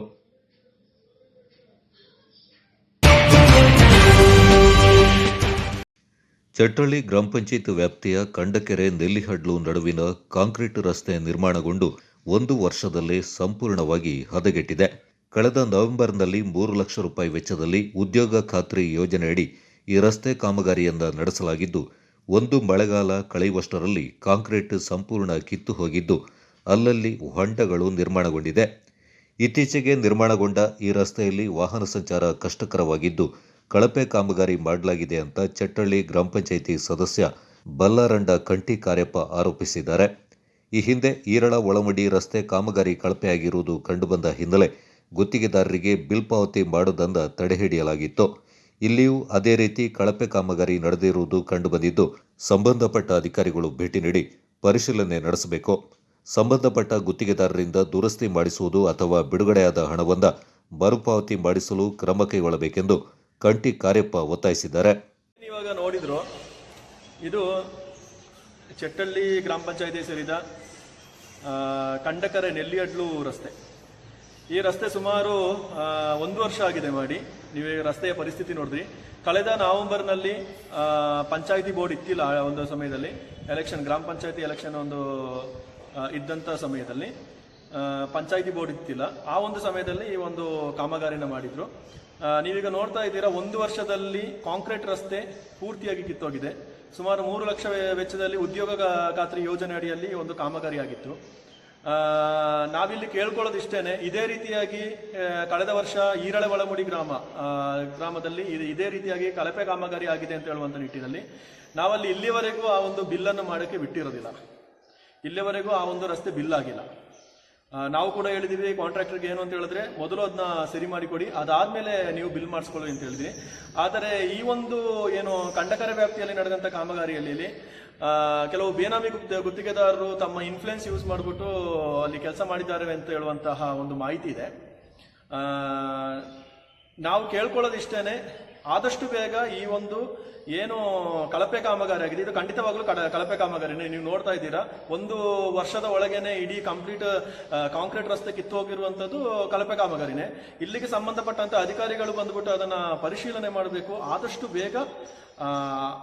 ಅದನ್ನ ಆ ಗುತ್ತಿಗೆದಾರರು ಯಾರು ಕೆಲಸ ಮಾಡಿದಾರೋ ಅವರದನ್ನ ಸರಿಪಡಿಸಿ ಕೊಡ್ಬೇಕು, ಸಾರ್ವಜನಿಕರಿಗೆ ಅನುಕೂಲವಾಗುವಂತೆ ಸರಿಪಡಿಸಿಕೊಡ್ಬೇಕು. ಇಲ್ಲ ಅಂತ ಹೇಳಿದ್ರೆ ಆ ಕಂಪ್ಲೀಟ್ ಏನು ದುಡ್ಡು ಏನು ವೆಚ್ಚವಾಗಿದೆ ಅದು ರೀಫಂಡ್ ಆಗಬೇಕು ಅಂತ ಹೇಳ್ಬಿಟ್ಟು ನಾವು ಕೇಳ್ಕೊಳ್ತಾ ಇದ್ದೀವಿ. ಇದರ ವಿಚಾರವಾಗಿ ನಾವು ಈಗಾಗಲೇ ಮಾನ್ಯ PDO ಅವರಿಗೂ ಹಾಗೂ ಸೋಮಪೇಟೆ EO ಅವರಿಗೂ ಈಗಾಗಲೇ ನಾವು ಪತ್ರದ ಮೂಲಕ ನಾವು ಇದರ ಬಗ್ಗೆ ನಾವು ಕಂಪ್ಲೇಂಟ್ ಮಾಡಿರ್ತೇವೆ. ಹಾಗೆ ಅಧಿಕಾರಿಗಳು ಕೂಡ ಇದನ್ನ ದಯವಿಟ್ಟು ಗಮನಿಸಬೇಕು ಅಂತ ಹೇಳ್ಬಿಟ್ಟು ನಾನು ಕೇಳ್ಕೊಳ್ತಾ ಇದ್ದೀನಿ. ಎಲ್ಲೂ ಕೂಡ ಸಾರ್ವಜನಿಕರ ಏನು ಹಣ ಇದೆ ಅದು ಯಾರು ಕೂಡ ದುರುಪಯೋಗ ಆಗಬಾರ್ದು. ಏನು ಸಾರ್ವಜನಿಕರಿಗೆ ಮಾಡಿದಂಥ ರಸ್ತೆ ಇದೆ ಅದು ಸಾರ್ವಜನಿಕರಿಗೆ ಮಿನಿಮಮ್ ಯೂಸ್ ಆದರೂ ಆಗಬೇಕು. ಈ ರೀತಿ 1 ವರ್ಷದಲ್ಲಿ ಕಿತ್ತೋಗುವಂಥ ರಸ್ತೆ ಮಾಡಿಬಿಟ್ಟು ಅಕ್ರಮ ಮಾಡಿ ದುಡ್ಡು ಮಾಡುವುದು ಸರಿಯಲ್ಲ. ಗುಡ್ಡೆಮನೆ ಅಪ್ಪಯ್ಯ ಗೌಡರು ಸ್ವಾತಂತ್ರ್ಯ ಹೋರಾಟಗಾರರು ಎಂಬುದು ಸತ್ಯ. ಇದರಲ್ಲಿ ಯಾವುದೇ ಸಂಶಯ ಬೇಡ ಅಂತ ಅರೆಭಾಷೆ ಸಾಹಿತ್ಯ ಮತ್ತು ಸಂಸ್ಕೃತಿ ಅಕಾಡೆಮಿ ಅಧ್ಯಕ್ಷ ಲಕ್ಷ್ಮೀನಾರಾಯಣ ಕಜಗದ್ದೆ ಪ್ರತಿಪಾದಿಸಿದರು. ನಗರದಲ್ಲಿ ಬುಧವಾರ ಪ್ರೆಸ್ ಕ್ಲಬ್ ವತಿಯಿಂದ ನಡೆದ ಮಾತುಕತೆ ಕಾರ್ಯಕ್ರಮದಲ್ಲಿ ಗುಡ್ಡೆಮನೆ ಅಪ್ಪಯ್ಯ ಗೌಡರು ಸ್ವಾತಂತ್ರ್ಯ ಹೋರಾಟಗಾರರು ಅಲ್ಲ ಎಂಬ ಚರ್ಚೆಗಳು ಜಿಲ್ಲೆಯಲ್ಲಿ ನಡೀತಾ ಇದ್ದು, ಅದಕ್ಕೆ ನಿಮ್ಮ ನಿಲುವು ಏನು ಎಂಬ ಪತ್ರಕರ್ತರ ಪ್ರಶ್ನೆಗೆ ಈ ರೀತಿ ಉತ್ತರಿಸಿದ್ರು. ಅವರು ಈ ರಾಷ್ಟ್ರಕ್ಕಾಗಿಯೇ ತಮ್ಮ ಪ್ರಾಣತ್ಯಾಗ ಮಾಡಿದ್ದಾರೆ. ದಾಖಲೆಗಳು ಇವೆ. ಕೋಟೆ ಆವರಣದಲ್ಲಿ ಇರುವ ಪ್ರತಿಮೆ ವಿಚಾರವಾಗಿ ಕೆಲವರು ನ್ಯಾಯಾಲಯದ ಮೆಟ್ಟಿಲೇರಿದ್ದರು ಎಂದು ಲಕ್ಷ್ಮೀನಾರಾಯಣ ಅವರು ಹೇಳಿದರು. ನಾವು ಅಕಾಡೆಮಿ ಅಧ್ಯಕ್ಷ ಸ್ಥಾನ ವಹಿಸಿಕೊಂಡು 2 ವರ್ಷವಾಗಿದೆ. ಇನ್ನೊಂದು ವರ್ಷ ನಮಗೆ ಅವಕಾಶವಿದೆ. ಅರೆಭಾಷೆ ಹಾಗೂ ಸಂಸ್ಕೃತಿ ಉಳಿಸಲು ಸಾಕಷ್ಟು ಶ್ರಮ ಹಾಕಿದ್ದೇವೆ ಎಂದು ಮಾಹಿತಿ ನೀಡಿದರು. ಅರೆಭಾಷೆಗೆ ಸಂಬಂಧಪಟ್ಟಂತೆ 10,000 ಪದಗಳು ಅಡಕವಾಗಿರುವ ಪದಕೋಶ ತಯಾರಿಸುವ ಕೆಲಸ ಪ್ರಗತಿಯಲ್ಲಿದೆ. ಅದೇ ರೀತಿ ವಿಶ್ವಕೋಶವೊಂದು ತಯಾರಿಸಲಾಗ್ತಾ ಇದೆ ಎಂದು ಹೇಳಿದರು. ಪ್ರಾಚೀನ ವಸ್ತುಗಳು ಮನೆಗಳ ಅಟ್ಟ ಸೇರಿ ಮೂಲೆ ಗುಂಪಾಗ್ತಾ ಇವೆ. ಇತ್ತೀಚಿನ ಯುವಕರಿಗೆ ಇದರ ಅರಿವು ಇಲ್ಲದಾಗಿದೆ. ಅವುಗಳ ಫೋಟೋ ತೆಗೆದು ಅರ್ಧ ಪುಟದಷ್ಟು ಮಾಹಿತಿ ನೀಡಿ ಪುಸ್ತಕ ರೂಪದಲ್ಲಿ ಹೊರತರಲಾಗುತ್ತೆ. ಪ್ರಾಚೀನ ವಸ್ತುಗಳ ದಾಖಲೀಕರಣ ಮಾಡಲಾಗ್ತಾ ಇದೆ ಎಂದು ಲಕ್ಷ್ಮೀನಾರಾಯಣ ಹೇಳಿದರು. 1-2 ತಿಂಗಳಲ್ಲಿ ಪೂರ್ಣ ಪ್ರಮಾಣದ ಸದಸ್ಯರು ಬಂದಾಗ ನಾವು ನಿಮ್ಮ ಜೊತೆ ಬಂದು ಮಾತಾಡ್ತೀವಿ ಅಂತ ನಾನು ಅಧ್ಯಕ್ಷರಿಗೆ ಆ ಸಂದರ್ಭದಲ್ಲಿ ಮಾತು ಕೊಟ್ಟಿದ್ದೆ. ಅದರ ನಂತರ ಕೊರೋನಾ, ಹಾಗಾಗಿ ಪಟ್ಟಿ ಬಿಡುಗಡೆ ಆದಾಗ ತಡ ಆಯಿತು. ಹಾಗಾಗಿ ಕಾರ್ಯಕ್ರಮ ಮುಂದೆ ಹೋಗುವಾಗೆ ಆಯಿತು. ಏನೇ ಇರಲಿ, ನಾನು ಈ ವರ್ಷ ಈಗ ಅಕಾಡೆಮಿಯ ದಶವರ್ಷದ ಸಂಭ್ರಮ ಈ ವರ್ಷ ನಾವು ಏನೇನು ಚಟುವಟಿಕೆ ಮಾಡ್ತಾ ಇದ್ದೀವಿ ಅನ್ನೋದನ್ನು ನಿಮ್ಮ ಗಮನಕ್ಕೆ ತರ್ತಾ ಇದ್ದೀವಿ. ಇವತ್ತಿಗೆ ಸರಿಯಾಗಿ ಅಕಾಡೆಮಿಯ ಅಧ್ಯಕ್ಷರು ಮತ್ತು ನಾವು ಸದಸ್ಯರು ಪದ ಸ್ವೀಕಾರ ಮಾಡಿ 2 ವರ್ಷ 2 ದಿನ ಆಯಿತು. ಅಕ್ಟೋಬರ್ 18, 2019 ನಾವು ಅಧಿಕಾರವನ್ನು ಸ್ವೀಕಾರ ಮಾಡಿದ್ದೆವು. ಆರಂಭದಲ್ಲಿ ನಾವು ಎಂದಿನಂತೆ ಅರೆಭಾಷೆಯ ಹಬ್ಬಗಳ ಆಚರಣೆಯ ಕಾರ್ಯಕ್ರಮಗಳನ್ನು ಮಾಡಿದ್ವಿ ಕಿಂಬು ಮತ್ತು ಆವಂದೂರು ಗ್ರಾಮದಲ್ಲಿ. ತದನಂತರ ನಿಮಗೆಲ್ಲ ಗೊತ್ತಿರುವ ಹಾಗೆ ಸೋಮವಾರಪೇಟೆಯ ಆಲೂರು ಸಿದ್ದಾಪುರದಲ್ಲಿ 2ನೇ ಅರೆಭಾಷೆ ಸಾಹಿತ್ಯ ಸಮ್ಮೇಳನವನ್ನು ತುಂಬ ವಿಜೃಂಭಣೆಯಿಂದ ತುಂಬ ಯಶಸ್ವಿಯಾಗಿ ಕೂಡ ನಾವು ಆ ಸಂದರ್ಭದಲ್ಲಿ ಯೋಜನೆ ಮಾಡಿದ್ದೆವು. ಪ್ರತಿ ವರ್ಷ ಒಂದು ಸಾಹಿತ್ಯ ಸಮ್ಮೇಳನವನ್ನು ನಾವು ಮಾಡಬೇಕು ಅಂತ ಅಂದ್ಕೊಂಡಿದ್ದೆವು. 2020ರ ಸಮ್ಮೇಳನವನ್ನು ನಾವು 2021ರ ಸಮ್ಮೇಳನವನ್ನು ಮೈಸೂರಿನಲ್ಲಿ ಮಾಡಬೇಕು ಅಂತ ಅಂದ್ಕೊಂಡಿದ್ದೆವು. ಕೊರೋನಾ ಕಾರಣದಿಂದಾಗಿ ನಮಗೆ ಅದನ್ನು ಆಯೋಜನೆ ಮಾಡಲಿಕ್ಕೆ ಆಗಲಿಲ್ಲ. ನಂತರದ ದಿವಸಗಳಲ್ಲಿ ನಾವು ಗಮನ ಕೊಟ್ಟಂಥ ವಿಚಾರ ಅರೆಭಾಷೆ ರಂಗಭೂಮಿ. ನಿಮಗೆಲ್ಲರಿಗೂ ಗೊತ್ತಿರುವ ಹಾಗೆ ಇವತ್ತು ದೇಶದಲ್ಲಿ ರಂಗಭೂಮಿ ಒಂದು ಸಶಕ್ತ ಮಾಧ್ಯಮ. ಭಾಷೆಯ ಹಂಗಿಲ್ಲದೆ ನಾವು ಮರಾಠಿ ರಂಗಭೂಮಿಯ ನಾಟಕಗಳು, ಬೆಂಗಾಳಿ ರಂಗಭೂಮಿಯ ನಾಟಕಗಳು, ಅಸ್ಸಾಂ ರಂಗಭೂಮಿಯ ನಾಟಕಗಳು ನಾವು ನೋಡ್ತೇವೆ. ಅಲ್ಲಿ ಭಾಷೆಯ ಹಂಗಿರುವುದಿಲ್ಲ ನಮಗೆ. ಅದು ರಂಗಭೂಮಿಯ ಭಾಷೆಯನ್ನು ಒಂದ್ಸರಿ ಅರ್ಥೈಸಿಕೊಂಡ್ರೆ ಯಾವ ಭಾಷೆಯಾದರೂ ಸರಿ ನಾವು ನೋಡ್ತೀವಿ. ಅದು ಫಿಲಮ್ಗೆ ಕೂಡ ಅನ್ವಯ ಆಗುತ್ತೆ. ನಮಗೆ ಭಾಷೆ ಗೊತ್ತಿಲ್ಲದಿದ್ರೂ ನಾವು ವಿದೇಶಿ ಫಿಲಮ್ಗಳನ್ನು ನೋಡ್ತೇವೆ. ಅಂದರೆ ಆ ಚಲನಚಿತ್ರದ ಭಾಷೆಯನ್ನು ಗ್ರಹಿಸಿದ್ರೆ ನಿಧಾನವಾಗಿ ನಮಗೆ ಆ ಫಿಲಮ್ ಅರ್ಥ ಆಗುತ್ತೆ. ಹಾಗಾಗಿ ನಾವು ಅರೆಭಾಷೆ ರಂಗಭೂಮಿಯನ್ನು ಕಟ್ಟಬೇಕು ಎನ್ನುವ ಒಂದು ದಿಟ್ಟ ನಿರ್ಧಾರವನ್ನು ತಗೊಂಡೆವು. ಪರಿಸ್ಥಿತಿ ನಮಗೆ ಅದು ಪೂರಕವಾಗಿರಲಿಲ್ಲ, ಕೊರೋನಾ. ಆದರೂ ಕೂಡ ನಾವು 40 ದಿವಸಗಳ ಅರೆಭಾಷೆ ರಂಗ ತರಬೇತಿ ಶಿಬಿರವನ್ನು ಯಶಸ್ವಿ ಒಬ್ಬ ನಿರ್ದೇಶಕ ಅಂತ ಗುರುತಿಸಿಕೊಂಡಿರುವ ರಂಗ ಅರೆಭಾಷೆಗೆ ಐಎಸ್ಒ ಕೋಡ್ ಮಾನ್ಯತೆಗೆ ಪ್ರಯತ್ನಿಸಲಾಗ್ತಾ ಇದೆ. ಆರಂಭಿಕವಾಗಿ 10 ಸ್ಥಳಗಳಲ್ಲಿ ಅರೆಭಾಷೆ ಸಂಸ್ಕೃತಿ ಶಿಬಿರ ಆಯೋಜಿಸಲು ತೀರ್ಮಾನಿಸಲಾಗಿತ್ತು. ಬೇಡಿಕೆ ಹೆಚ್ಚಾದ ಮೇಲೆ 15 ಶಿಬಿರ ಆಯೋಜಿಸಲಾಗ್ತಾ ಇದೆ. ಬರವಣಿಗೆ ಕಾರ್ಯಾಗಾರ, ಸಂಸ್ಕೃತಿ ಶಿಬಿರಗಳು ನಡೀತಾ ಇವೆ. ಅಕಾಡೆಮಿ ವತಿಯಿಂದ ಆಯೋಜಿಸಿರುವ ಕಾರ್ಯಾಗಾರಗಳಿಗೆ ಒಳ್ಳೆಯ ಪ್ರತಿಕ್ರಿಯೆ ವ್ಯಕ್ತವಾಗ್ತಾ ಇದೆ ಎಂದು ಹೇಳಿದರು. BS ಯಡಿಯೂರಪ್ಪ ಅವರು ಮುಖ್ಯಮಂತ್ರಿಯಾಗಿದ್ದ ಅವಧಿಯಲ್ಲಿ ಮಂಗಳೂರು ವಿಶ್ವವಿದ್ಯಾಲಯದಲ್ಲಿ ಅರೆಭಾಷೆ ಅಧ್ಯಯನ ಪೀಠ ಸ್ಥಾಪಿಸುವಂತೆ ಮನವಿ ಮಾಡಲಾಗಿತ್ತು. ಹಣಕಾಸಿನ ಪರಿಸ್ಥಿತಿಯ ಕಾರಣ ನೀಡಿ ಅಧ್ಯಯನ ಪೀಠ ಸ್ಥಾಪನೆಯಿಂದ ಮುಂದಕ್ಕೆ ಹಾಕಿದ್ದಾರೆ. ನಮ್ಮ ಅವಧಿಯಲ್ಲಿಯೇ ಅಧ್ಯಯನ ಪೀಠ ಸ್ಥಾಪನೆಗೆ ಪ್ರಯತ್ನಿಸಲಾಗುವುದೆಂದು ಮಾಹಿತಿ ನೀಡಿದರು. 36 ಲಕ್ಷದಲ್ಲಿ 18ರಿಂದ 20 ಲಕ್ಷ ನಮ್ಮ ಕಚೇರಿ ನಿರ್ವಹಣೆಗೆ ಹೋಗುವ ಒಂದು ಬಜೆಟ್ ಅಲ್ಲಿ ಆ ರೀತಿ 36 ಲಕ್ಷ ಕೊಡುವಂಥದ್ದು ಭಾಷಾ ಅಕಾಡೆಮಿಗಳಿಗೆ. ನಿಮಗೆ ನಾಟಕ ಅಕಾಡೆಮಿ, ಲಲಿತ ಕಲಾ ಅಕಾಡೆಮಿ, ಈ ರೀತಿ ಸಾಹಿತ್ಯ ಅಕಾಡೆಮಿಯವರಿಗೆ ಹೆಚ್ಚು ಮೊತ್ತ ಇದೆ. ಭಾಷಾ ಅಕಾಡೆಮಿಗಳಿಗೆ ಎಲ್ಲರಿಗೂ ನಾವು 36 ಲಕ್ಷ ಕೊಡ್ತಾ ಇದ್ದಾರೆ. ಅದಕ್ಕೋಸ್ಕರ ನಾವು ಈಗ ಉದಾಹರಣೆಗೆ ಒಂದು ಹಬ್ಬ, ಕೆಡ್ಡಸ ಆಟಿ ಹಬ್ಬ ಮಾಡಿದಾಗ ಅದು 1.5 ಲಕ್ಷ ಖರ್ಚು ಹೋಗ್ಬೋದು. ಇದರಲ್ಲಿ ನಿಮಗೆ 6 ಕಾರ್ಯಕ್ರಮ ಮಾಡಬಹುದು 8-9 ಲಕ್ಷದಲ್ಲಿ. ಅದೇ ನಾವು ಸಂಸ್ಕೃತಿ ಶಿಬಿರ ಮಾಡಿದಾಗ ಕಡಿಮೆ, ನಾವೆಲ್ಲರಿಗೂ ಸಮುದಾಯದವರ ಜೊತೆ ಮನವಿ ಮಾಡಿಕೊಳ್ತೀವಿ, ಕಡಿಮೆ ಬಡ್ಜೆಟ್ನಲ್ಲಿ ನಾವು ಮಾಡಬೇಕಾಗಿದೆ ಅಂತ. ನಮಗೆ ಸಮುದಾಯ ಅಥವಾ ಸಮಾಜ ನಮ್ಮ ಜೊತೆ ಸಹಕರಿಸ್ತಿದೆ. ಕಡಿಮೆ ಬಡ್ಜೆಟ್ನಲ್ಲಿ ನಾವು ಹೆಚ್ಚು ಕಾರ್ಯಕ್ರಮ ಮಾಡೋದಕ್ಕೆ ಪ್ರಯತ್ನ ಪಡ್ತೀವಿ. ಎಲ್ಲಿ ಬೇಕೋ ಅಲ್ಲಿ ಮಾತ್ರ ಖರ್ಚು ಮಾಡ್ತಾ ಇದ್ದೇವೆ. ಎಲ್ಲೂ ಕೂಡ ದುಂದು ವೆಚ್ಚವನ್ನು ಮಾಡದೆ ನಮ್ಮ ಬಡ್ಜೆಟ್ಗೆ ಅನುಗುಣವಾಗಿ ನಾವು ನಮ್ಮ ಒಂದು ಕ್ರಿಯಾ ಯೋಜನೆ ಮಾಡಿಕೊಂಡಿದ್ದೇವೆ. ಸುಳ್ಯದಲ್ಲಿ ಅರೆಭಾಷೆ ಕಲಾಗ್ರಾಮ ನಿರ್ಮಿಸುವ ಉದ್ದೇಶವಿದೆ. ಜಮೀನು ಕಡತವು ಅಧಿಕಾರಿಗಳ ಹಂತದಲ್ಲಿದೆ ಎಂದು ಲಕ್ಷ್ಮೀನಾರಾಯಣ ಹೇಳಿದರು. ರಾಜಕೀಯ ಆಕಾಂಕ್ಷೆ ಇಟ್ಟುಕೊಂಡು ಅಕಾಡೆಮಿ ಬರಬಾರದು. ಸಂಸ್ಕೃತಿ ಉಳಿಸುವ, ಭಾಷೆ ಬೆಳೆಸುವ ಆಲೋಚನೆಯೊಂದಿಗೆ ಬಂದರೆ ಮಾತ್ರ ಒಳ್ಳೆಯ ಕೆಲಸಗಳು ನಡೆಯಲು ಸಾಧ್ಯವಿದೆ ಎಂದರು. ಕೊಡವ ಅಕಾಡೆಮಿಯೊಂದಿಗೆ ಸೇರಿಕೊಂಡು ಕಾರ್ಯಕ್ರಮ ರೂಪಿಸುವ ಆಲೋಚನೆ ಇತ್ತು. ಅದಕ್ಕೆ ಕೊರೋನಾ ಅಡ್ಡಿಯಾಗಿದೆ ಎಂದು ಪ್ರಶ್ನೆಗೆ ಉತ್ತರಿಸಿದರು. ಆಲೂರು ಸಿದ್ದಾಪುರದಲ್ಲಿ ಅರೆಭಾಷೆ ಸಮ್ಮೇಳನ ನಡೆಸಿದೆವು. ಅರೆಭಾಷೆ ನಾಟಕ, ಯಕ್ಷಗಾನ, ಸಾಧಕರ ಸಾಕ್ಷ್ಯಚಿತ್ರ ನಿರ್ಮಾಣ, ಡಿಜಿಟಲೀಕರಣ ಹೀಗೆ ಹಲವು ಕಾರ್ಯಕ್ರಮ ಮಾಡಲಾಗಿದೆ ಎಂದರು.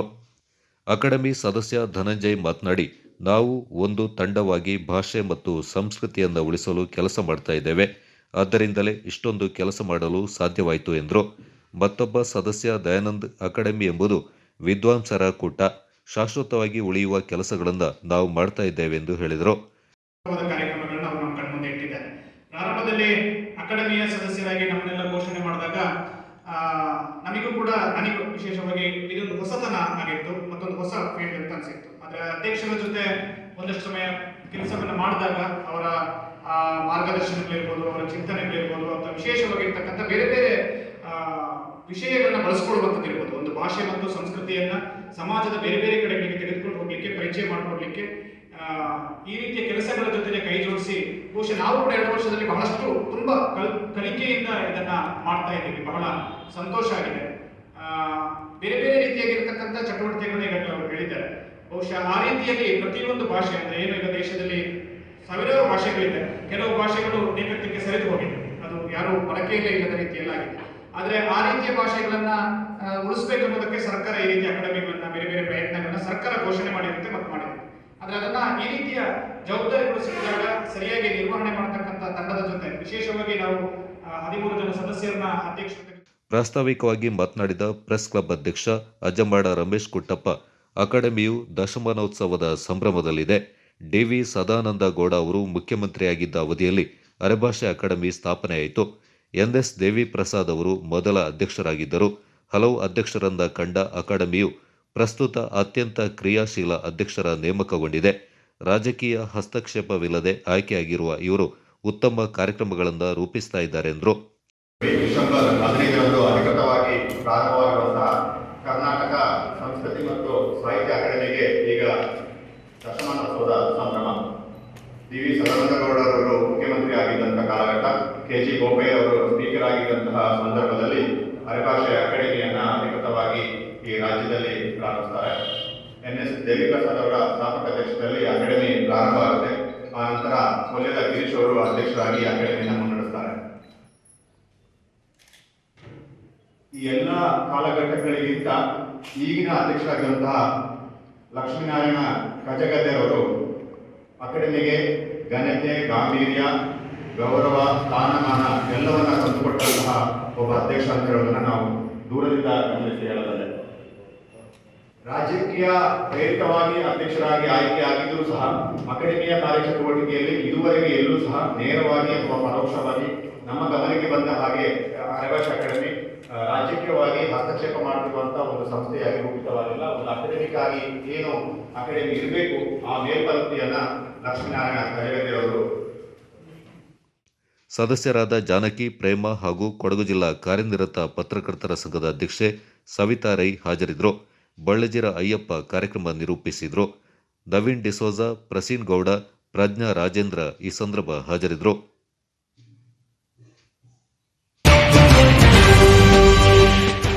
ಚಟ್ಟಳ್ಳಿ ಪ್ರಾಥಮಿಕ ಕೃಷಿ ಪತ್ತಿನ ಸಹಕಾರ ಸಂಘದ 2020-21ನೇ ಸಾಲಿನ ವಾರ್ಷಿಕ ಮಹಾಸಭೆ ಅಕ್ಟೋಬರ್ 25ರಂದು ಸಂಘದ ನರೇಂದ್ರ ಮೋದಿ ರೈತ ಸಹಕಾರ ಭವನ ಸಭಾಂಗಣದಲ್ಲಿ ನಡೆಯಲಿದೆ ಎಂದು ಸಂಘದ ಅಧ್ಯಕ್ಷ ಬಲ್ಲಾರಂಡ ಮಣಿಯುತ್ತಪ್ಪ ತಿಳಿಸಿದರು.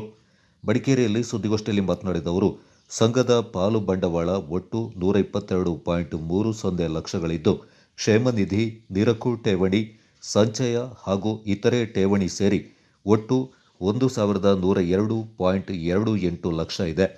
ಸಂಘದ ಬಂಡವಾಳವನ್ನು ಕೊಡಗು ಜಿಲ್ಲಾ ಸಹಕಾರ ಕೇಂದ್ರ ಬ್ಯಾಂಕಿನ ಪಾಲು ಹಣ, ಕ್ಷೇಮ ನಿಧಿ ಹಾಗೂ ನಿರಕು ಠೇವಣಿಯಲ್ಲಿ ಹಾಗೂ ಇತರೆ ಸಹಕಾರ ಸಂಸ್ಥೆಯಲ್ಲಿ ಪಾಲು ಮತ್ತು ನಿರಕು ಠೇವಣಿ ರೂಪದಲ್ಲಿ ಒಟ್ಟು 337.47 ಲಕ್ಷಗಳನ್ನು ಠೇವಣಿ ಮಾಡಲಾಗಿದೆ ಎಂದರು. ಸಂಘವು 2020-21ನೇ ಸಾಲಿನಲ್ಲಿ ಒಟ್ಟು 10,483.76 ಲಕ್ಷಗಳ ವಹಿವಾಟು ನಡೆಸಿದ್ದು, ದಿವಾಳ ಲಾಭವಾಗಿ 36.50 ಲಕ್ಷ ಗಳಿಸಿದೆ. ಸಂಘದ ಮುಖ್ಯ ಕಚೇರಿಯ ಮೇಲ್ಭಾಗದಲ್ಲಿ 94 ಲಕ್ಷ ರೂಪಾಯಿ ವೆಚ್ಚದಲ್ಲಿ ಪುಣ್ಯಕೋಟಿ ವಾಣಿಜ್ಯ ಸಂಕೀರ್ಣ ನಿರ್ಮಾಣ ಮಾಡಿದ್ದು, ಅಂಗಡಿ ಮಳಿಗೆ ಬಾಡಿಗೆಗೆ ನೀಡಲಾಗಿದೆ. ಅತಿಥಿ ಗೃಹವೊಂದ ಬಾಡಿಗೆಗೆ ನೀಡಲಾಗಿದೆ. ಸಂಘದ ಮುಂಭಾಗದಲ್ಲಿ ಶುದ್ಧ ಕುಡಿಯುವ ನೀರಿನ ಘಟಕವೊಂದ ನಿರ್ಮಿಸಿದ್ದು, 5 ರೂಪಾಯಿಗೆ 20 ಲೀಟರ್ ನೀಡಲಾಗ್ತಾ ಇದೆ ಎಂದು ತಿಳಿಸಿದರು. ನಾನು ಸಹಕಾರ ಸಂಘದ ನಿರ್ದೇಶಕನಾಗಿ 23 ವರ್ಷ, ಸಹಕಾರ ಸಂಘದ ಅಧ್ಯಕ್ಷನಾಗಿ ನಿರಂತರ 13 ವರ್ಷ ತುಂಬುವ ಈ ಸಮಯದಲ್ಲಿ ಪತ್ರಿಕಾಗೋಷ್ಠಿಯಲ್ಲಿ ಕರೀತಾ ಇದ್ದೀನಿ. ನಮ್ಮ ಸಹಕಾರ ಸಂಘ ನಾವು ಆಡಳಿತ ಹಿಡಿಯುವಾಗ 4,70,000 ರೂಪಾಯಿ ಲಾಸ್ ಆಗಿದ್ದಂಥ ಸಹಕಾರ ಸಂಘ. ಆ ದೇವರ ಆಶೀರ್ವಾದ ಮತ್ತು ನಮ್ಮ ರೈತರ ಆಶೀರ್ವಾದ, ಹಾಗೆ ನಮ್ಮ ಸಿಬ್ಬಂದಿಯವರ ಪರಿಶ್ರಮ, ಹಾಗೆ ನಮ್ಮಲ್ಲಿ ನಮ್ಮ ಒಗ್ಗಟ್ಟಿನ ಫಲವಾಗಿ, ನಮ್ಮ ಆಡಳಿತ ಮಂಡಳಿರುವಂಥ ನಿರ್ದೇಶಕರುಗಳ ಒಗ್ಗಟ್ಟಿನ ಫಲವಾಗಿ ನಿರಂತರವಾಗಿ ಲಾಭ ಗಳಿಸ್ತಾ ಬಂದಿದೆ. 6 ಲಕ್ಷ ಒಂದ್ಸಲ, 6, 8, 10, 13 ಹೀಗೆ ಲಾಭ ಬಂದು ಈ ವರ್ಷ 36.50 ಲಕ್ಷ ಲಾಭ ಗಳಿಸಿದೆ. ಅದು ಇನ್ನೂ ಸ್ವಲ್ಪ ಜಾಸ್ತಿ ಆಗ್ತಿತ್ತು. ಅದು ಬಂದಿದ್ರೆ ನಮಗೆ 36 ಪ್ಲಸ್ 21 ಅಂದರೆ 30, 50, 60 ಲಕ್ಷದಷ್ಟು ನಮಗೆ ಲಾಭ ಬರುವಂಥ ಒಂದು ನಿರೀಕ್ಷೆ ಇತ್ತು. ಅದರಿಂದ ನಾನು ಸರ್ಕಾರವನ್ನು ಒಂದು ಈ ಒಂದು ಮನವಿಯನ್ನು ಮಾಡ್ತೇನೆ ಸರ್ಕಾರಕ್ಕೆ, ದಯವಿಟ್ಟು ಈ ರೀತಿ ಅದನ್ನು ಇವಾಗ 3 ವರ್ಷದ ಪೆಂಡಿಂಗ್ ಹಣ 21 ಲಕ್ಷ ನಮಗೆ ಎಷ್ಟು ಲಾಸ್ ಆಗ್ಬೋದು, ಅದಕ್ಕೆ ಬಡ್ಡಿ ಕೊಡುವವರು ಯಾರು? ಈ ರೀತಿ ನಾನು ಸರ್ಕಾರಕ್ಕೆ ಮನವಿಯನ್ನು ಮಾಡ್ತೇನೆ, ದಯವಿಟ್ಟು ಆದಷ್ಟು ಬೇಗ ಆ ಸರ್ಕಾರಗಳು ನಮಗೆ ನಮ್ಮ ಸಹಕಾರ ಸಂಘಗಳಿಗೆ ಕೊಡುವಂಥ ಏನು ಸಬ್ಸಿಡಿ ಹಣ ಇದೆ ಅದನ್ನು ಕೊಡಿಸ್ಕೊಡ್ಬೇಕು ಅಂತ ಮೂಲಕ ನಾನು ಕೇಳ್ಕೊಳ್ತಾ ಇದ್ದೀನಿ. ಈ ಸಂದರ್ಭದಲ್ಲಿ ಮನೆ ಸಹಕಾರ ಬಂಧುಗಳೆಲ್ಲ ಮಾಧ್ಯಮ ಮಿತ್ರರೇ, ನಮ್ಮಲ್ಲಿ ಇದೀಗ ಎ ತರಗತಿಯಲ್ಲಿ ಆಡಿಟ್ ಆಗಿ ಎ ತರಗತಿಯಲ್ಲಿ ಬಂದಿದೆ. 1187 ಸದಸ್ಯರಿದ್ದಾರೆ. ಅಲ್ಲಿಯ ಪಾಲ್ಗೊಂಡಾಳ 122.30 ಲಕ್ಷ, ಕ್ಷೇಮನಿಧಿ 220.13 ಲಕ್ಷ. ಸಂಘದ ನರೇಂದ್ರ ಮೋದಿ ಸಮುದಾಯ ಭವನವನ್ನು ಮದುವೆ ಹಾಗೂ ಮತ್ತಿತರ ಸಮಾರಂಭಗಳಿಗೆ ಬಾಡಿಗೆ ನೀಡಲಾಗ್ತದೆ ಎಂದು ತಿಳಿಸಿದರು. ಸಂಘದ ವತಿಯಿಂದ ಕಾಫಿ ಔಟ್ಟರ್ನ್ ಹಾಗೂ ಮಾಯಿಶ್ಚರೈಸರ್ ಪರೀಕ್ಷೆ ಮಾಡಿಕೊಡಲಾಗ್ತಾ ಇದೆ. 2021ನೇ ಸಾಲಿನ ಲಾಭಾಂಶದಲ್ಲಿ ಸದಸ್ಯರಿಗೆ 15%ರಂತೆ ಡಿವಿಡೆಂಟ್ ನೀಡಲು ತೀರ್ಮಾನಿಸಿದ್ದು, ಮಹಾಸಭೆಯಲ್ಲಿ ಚರ್ಚಿಸಿ ನಿರ್ಣಯ ತೆಗೆದುಕೊಳ್ಳಲಾಗುವುದು. ಮಹಾಸಭೆಯ ದಿನದಂದೇ ಮಣ್ಣು ಪರೀಕ್ಷೆ ಕೇಂದ್ರವನ್ನು ಆರಂಭಿಸಲಾಗುತ್ತೆ. ಸಂಘವು ಉತ್ತಮವಾಗಿ ಕಾರ್ಯನಿರ್ವಹಿಸ್ತಾ ಇದ್ದರೂ ಬೆರಳೆಣಿಕೆಯಷ್ಟು ವಿರೋಧಿಗಳು ಕೆಲಸ ಕಾರ್ಯಗಳಿಗೆ ಅಡ್ಡಿಪಡಿಸ್ತಾ ಇರುವುದು ಸರಿಯಲ್ಲವೆಂದರು. ಗೋಷ್ಠಿಯಲ್ಲಿ ಸಂಘದ ಉಪಾಧ್ಯಕ್ಷ ಕಣಜಾಲು ಕೆ ಪೂವಯ್ಯ, ನಿರ್ದೇಶಕರಾದ ಮರದಾಳು ಎಸ್ ಉಲ್ಲಾಸ್, ಧನಂಜಯ, ಪುತ್ತರಿರ ನಂಜಪ್ಪ, ಮುತ್ತಪ್ಪ ಪಾಲ್ಗೊಂಡಿದ್ದರು.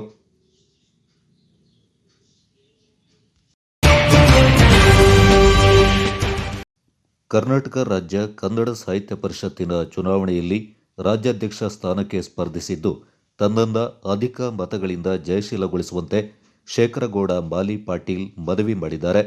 ಮಡಿಕೇರಿಯಲ್ಲಿ ಸುದ್ದಿಗೋಷ್ಠಿಯಲ್ಲಿ ಮಾತನಾಡಿದ ಅವರು, ಕೊಪ್ಪಳ ಜಿಲ್ಲೆಯಲ್ಲಿ 2 ಬಾರಿ ಕನ್ನಡ ಸಾಹಿತ್ಯ ಪರಿಷತ್ ಜಿಲ್ಲಾಧ್ಯಕ್ಷನಾಗಿ ಸೇವೆ ಸಲ್ಲಿಸಿದ್ದು, ನವೆಂಬರ್ 21ರಂದು ನಡೆಯಲಿರುವ ಪರಿಷತ್ತಿನ ರಾಜ್ಯಾಧ್ಯಕ್ಷ ಸ್ಥಾನದ ಚುನಾವಣೆಗೆ ಸ್ಪರ್ಧಿಸಲಿದ್ದೇನೆ. ಕನ್ನಡ ಸಾಹಿತ್ಯ ಪರಿಷತ್ತನ್ನು ಅಂತಾರಾಷ್ಟ್ರೀಯ ಮಟ್ಟದಲ್ಲಿ ಬೆಳೆಸುವ ಅಭಿಲಾಷೆ ಇದೆ. ಕನ್ನಡ ಅನ್ನದ ಭಾಷೆಯಾಗಿ ಯುವ ಜನಾಂಗಕ್ಕೆ ಉದ್ಯೋಗ ಒದಗಿಸಲು ಪ್ರಯತ್ನಿಸಲಾಗುತ್ತೆ. ಪರಿಷತ್ತಿನ ಸದಸ್ಯರು ಹೆಚ್ಚಿನ ಮತ ನೀಡಿ ಜಯಶೀಲನನ್ನಾಗಿಸುವಂತೆ ಮನವಿ ಮಾಡಿದರು. ಕನ್ನಡ ಸಾಹಿತ್ಯ ಪರಿಷತ್ ರಾಜ್ಯಾಧ್ಯಕ್ಷನಾದಲ್ಲಿ ತಾಲೂಕು ಜಿಲ್ಲಾ ಕೇಂದ್ರಗಳಲ್ಲಿ ಕನ್ನಡ ಸಾಹಿತ್ಯ ಭವನ ನಿರ್ಮಾಣ ಮಾಡುವ ಗುರಿ ಹೊಂದಿದ್ದೇನೆ. ಶಿಕ್ಷಕರಿಗಾಗಿ ಸಾಹಿತ್ಯ ಸಮಾವೇಶ, ಕನ್ನಡ ಸಾಹಿತ್ಯ ಪರಿಷತ್ ಪ್ರಕಟಿಸಿದ ಅಪರೂಪದ ಮೌಲಿಕ ಗ್ರಂಥಗಳ ಮರುಮುದ್ರಣ, ಪುಸ್ತಕಗಳ ಆನ್ಲೈನ್ ಮಾರಾಟ, ಕನ್ನಡ ಚಳವಳಿ, ರೈತ ಹಾಗೂ ಜನಪರ ಚಳವಳಿ, ಕೈಗಾರಿಕೆ ಮತ್ತು ವಾಣಿಜ್ಯೋದ್ಯಮಗಳ ಕನ್ನಡ ಸಂಘಗಳ ಸಮಾವೇಶ ನಡೆಸುವ ಯೋಜನೆ ಇದೆ. ಸಾಹಿತ್ಯ ಸಮ್ಮೇಳನಾಧ್ಯಕ್ಷರಿಂದ ಉತ್ಸವ ಮೂರ್ತಿಗಳನ್ನಾಗಿಸದೆ ವರ್ಷವಿಡೀ ಅವರ ಕ್ರಿಯಾಶೀಲತೆಯಿಂದ ಪರಿಷತ್ತು ರಾಜ್ಯದ ವಿವಿಧೆಡೆ ಬಳಸಿಕೊಳ್ಳುವ ಕನಸು ಹೊಂದಿದ್ದೇನೆ ಎಂದರು. ಕನ್ನಡ ಶಾಲೆಗಳ ಸ್ಥಾಪನೆ ಅಂತಕ್ಕಂಥದ್ದು ನಮ್ಮ ಬೈಲಾದಲ್ಲಿದೆ. ಆ ನಿಬಂಧನೆಯ ಪ್ರಕಾರ ಕನ್ನಡ ಶಾಲೆಗಳನ್ನ ಕನ್ನಡ ಸಾಹಿತ್ಯ ಪರಿಷತ್ತೇ ಒಂದು ಸ್ಥಾಪನೆ ಮಾಡಬೇಕು ಅಂತೇಳಿ ಉದ್ದೇಶವನ್ನು ನಾನು ಹೊಂದಿರ್ತಕ್ಕಂಥದ್ದಾಗಿದೆ. ಆಮೇಲೆ ರಾಜ್ಯದ ವಿವಿಧ ಕಡೆ ಉದಯೋನ್ಮುಖ ಬರಹಗಾರರನ್ನ ಗುರುತಿಸಿ ಏನು ಗ್ರಾಮೀಣ ಪ್ರದೇಶದಲ್ಲಿರ್ತಕ್ಕಂಥ ಬರಹಗಾರರಿಗೆ ಸಾಹಿತ್ಯಿಕವಾಗಿ ಯಾವ ರೀತಿ ರಚನೆ ಮಾಡಬೇಕು ಅಂತಕ್ಕಂಥದ್ದು ಶಬ್ದ ಭಂಡಾರವನ್ನು ಅವರಿಗೆ ಕೊಡುವ ನಿಟ್ಟಿನಲ್ಲಿ ನಾವು ಶಿಬಿರಗಳನ್ನ ಕಮ್ಮಟಗಳನ್ನ ಏರ್ಪಡಿಸುವ ಮೂಲಕ ಆ ಎಲ್ಲ ಯುವಕರನ್ನ ಕನ್ನಡ ಸಾಹಿತ್ಯ ಪರಿಷತ್ತಿನರಿಗೆ ತರತಕ್ಕಂಥ ಒಂದು ಪ್ರಯತ್ನವನ್ನು ಕೂಡ ನಾನು ಮಾಡ್ತೇನೆ ಅಂತಕ್ಕಂಥದ್ದು. ನಮ್ಮ ಕನ್ನಡ ಸಾಹಿತ್ಯ ಪರಿಷತ್ತಿಗೆ ಸುಮಾರು 106 ವರ್ಷಗಳ ಇತಿಹಾಸ ಇದೆ ಅಂತಕ್ಕಂಥದ್ದು ನಾನು ಈಗಾಗಲೇ ಮಾತನಾಡಿದೆ. 25 ಜನ ದಿಗ್ಗಜರು ಇದರ ಏನು ಅಧ್ಯಕ್ಷರಾಗಿ ಸೇವೆ ಸಲ್ಲಿಸತಕ್ಕಂಥದ್ದು ಕೂಡ ಇತಿಹಾಸದಲ್ಲಿ ನೋಡತಕ್ಕಂಥದ್ದಾಗಿದೆ.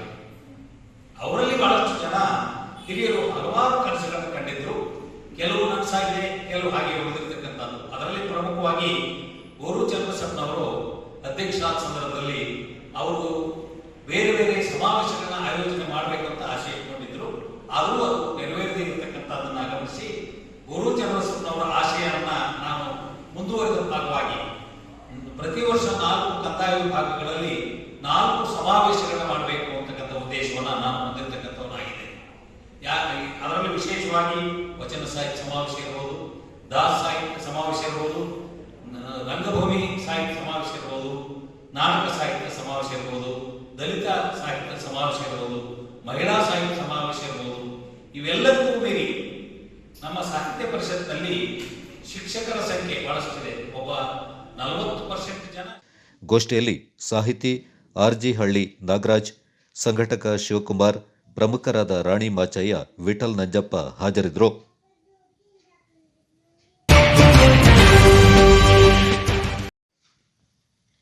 ಹೆಗ್ಗಳ ಬೂದಿಮಾಳ ರಸ್ತೆ ಹದಗೆಟ್ಟಿದ್ದು ಇದಕ್ಕೆ ಜನಪ್ರತಿನಿಧಿಗಳ ಅಧಿಕಾರಿಗಳ ನಿರ್ಲಕ್ಷ್ಯವೇ ಕಾರಣ ಎಂಬ ಆರೋಪವನ್ನು ಪಂಚಾಯಿತಿ ಅಧ್ಯಕ್ಷರು ಹಾಗೂ ಮಾಜಿ ಜಿಲ್ಲಾ ಪಂಚಾಯಿತಿ ಸದಸ್ಯರು ತಳ್ಳಿಹಾಕಿದ್ದಾರೆ. ವಿರಾಜಪೇಟೆ ತಾಲೂಕು ಬೇಟೋಳಿ ಗ್ರಾಮ ಪಂಚಾಯಿತಿ ವ್ಯಾಪ್ತಿಯ ಹೆಗ್ಗಳ ಬೂದಿಮಾಳ ರಾಮನಗರ ಪಾಲಂಗಾಲ ರಸ್ತೆಗಳು ಹದಗೆಟ್ಟಿದ್ದು ಇದಕ್ಕೆ ಅಧಿಕಾರಿಗಳು ಹಾಗೂ ಜನಪ್ರತಿನಿಧಿಗಳು ಕಾರಣ ಅಂತ ಕೆಲವು ಗ್ರಾಮಸ್ಥರು ಆರೋಪಿಸಿದ್ರು.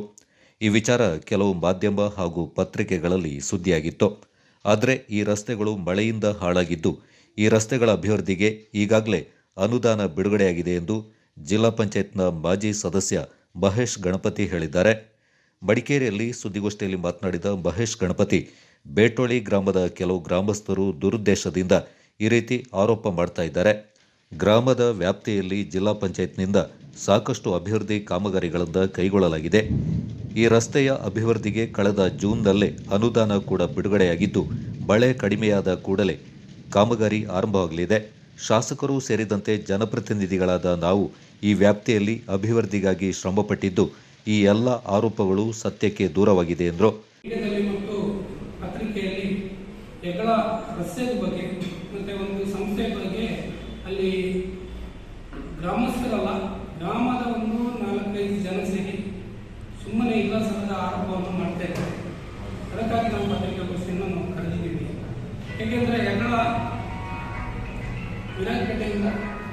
ವಿರಾಜಪೇಟೆಯಿಂದ ಹೆಗ್ಗಳ ಬೂದಿಮಾಳ ಮತ್ತು ಕರಡ ರಸ್ತೆ ಒಂದು ಪಿಡಬ್ಲ್ಯೂ ರಸ್ತೆ ಹಾದು ಹೋಗ್ತದೆ.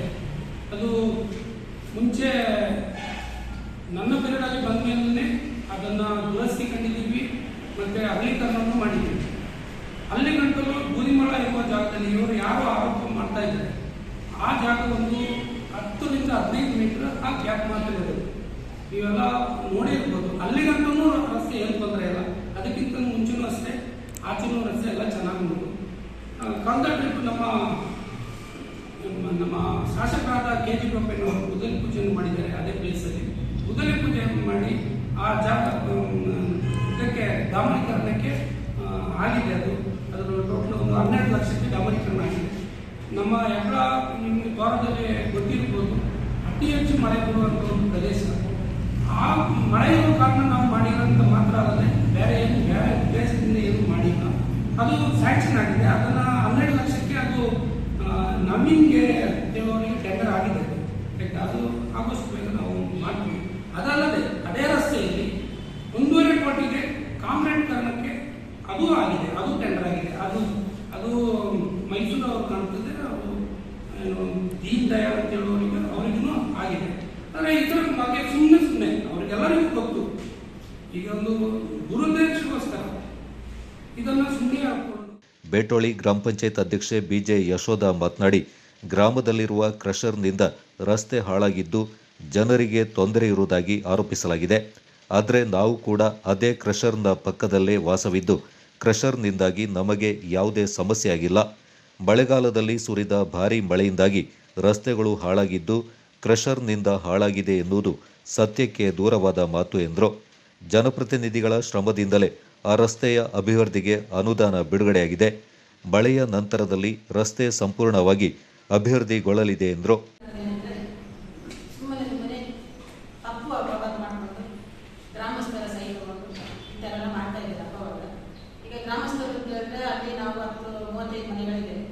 ಅಲ್ಲಿ ಅಕ್ಕಪಕ್ಕ ಇದ್ದವರಿಗೆ ಯಾವ ಒಂದು ಪ್ರಾಬ್ಲಮ್ ಇಲ್ಲ. ರೋಡಿಂದಾಗಲಿ ಆ ಸಂಸ್ಥೆಯಿಂದಾಗಲಿ ಎಷ್ಟೋ ಜನರು ಕೆಲಸ ಮಾಡಿ ಜೀವನ ನಡೆಸ್ತಾ ಇದ್ದಾರೆ.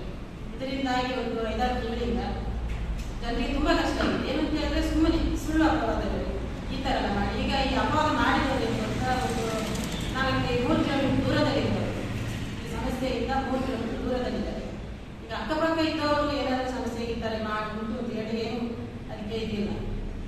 ಸಿಗ್ನೇಚರ್ ಇಲ್ಲ, ಏನಿಲ್ಲ. ಇವರು ಸುಮ್ಮನೆ ಸುಳ್ಳು ವೈಟ್ ಸೀಟ್ ತಗೊಂಡು ಸಿಗ್ನೇಚರ್ ಮಾಡಿ ಎಲ್ಲ ಜನರನ್ನ ನಾವು ಸುಳ್ಳಿಗೆ ಇದು ಮಾಡಿ ಮಾಡ್ತಾ ಇದ್ದಾರೆ.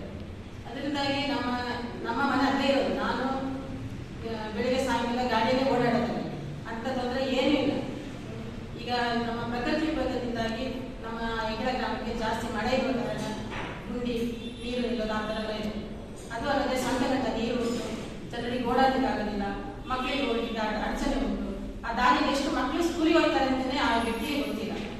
ಈ ಥರ ಎಲ್ಲ ಸುಳ್ಳು ಅಪವಾದ ಹೇಳಿ ನಡೆಸ್ತಾ ಇದ್ದಾರೆ. ಅದರಿಂದಾಗಿ ಇದು ನಮಗೆ ಒಂದು ಕೊಡಲಿಕ್ಕೆ ಬಂದಿದ್ದೀವಿ. ಮತ್ತೆ ಏನಂತ ಹೇಳಿದ್ರೆ ಕ್ಯಾನ್ಸರ್ ಇಂದ 45 ಜನ ಬಳಸ್ತಾ ಇದ್ದಾರೆ. ಕ್ಯಾನ್ಸರ್ ಇಲ್ಲದ ಏರಿಯಾ ಇಲ್ಲ. ಈ ಕರ್ನಾಟಕದಲ್ಲೇ ಕ್ಯಾನ್ಸರ್ ಆಗ್ತಾ ಉಂಟು, ಎಲ್ಲರಿಗೂ ಗೊತ್ತಿದ್ದಂತ. ಆ ಏರಿಯಾದಲ್ಲಿ ಕ್ಯಾನ್ಸರ್ ಆಗಿದ್ದಾರೆ ಅಂತ ಅದು ರಿಪೋರ್ಟ್ ಬೇಕು ಅವ್ರಿಗೆ. ಏನಿಲ್ಲದೆ ಸುಳ್ಳು ಮಾಹಿತಿ ಹೇಳಿ ಈ ಥರ ಇದೆ ಅಂತ ಹೇಳಿದಾಗ ಈಗ 5-6 ಜನ ಕ್ಯಾನ್ಸರ್. ವಿರಾಜಪೇಟೆ ಲಾರಿ ಮಾಲೀಕರ ಸಂಘದ ಅಧ್ಯಕ್ಷ ಸುಮನ್ ಮಾತನಾಡಿ, ಈ ಕ್ರಷರ್ನಿಂದ ಉಪಯೋಗವೇ ಹೊರತು ಯಾರಿಗೂ ಅನಾನುಕೂಲವಾಗಿಲ್ಲ.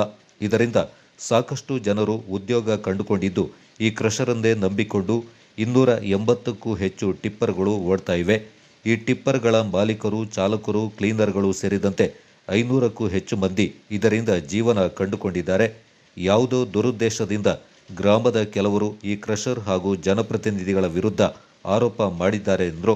ಗೋಷ್ಠಿಯಲ್ಲಿ ಬೇಟೋಳಿ ಗ್ರಾಮ ಪಂಚಾಯಿತಿ ಸದಸ್ಯರಾದ ಸುದೀಶ್, ರಂಜಿತ್ ಹಾಜರಿದ್ದರು.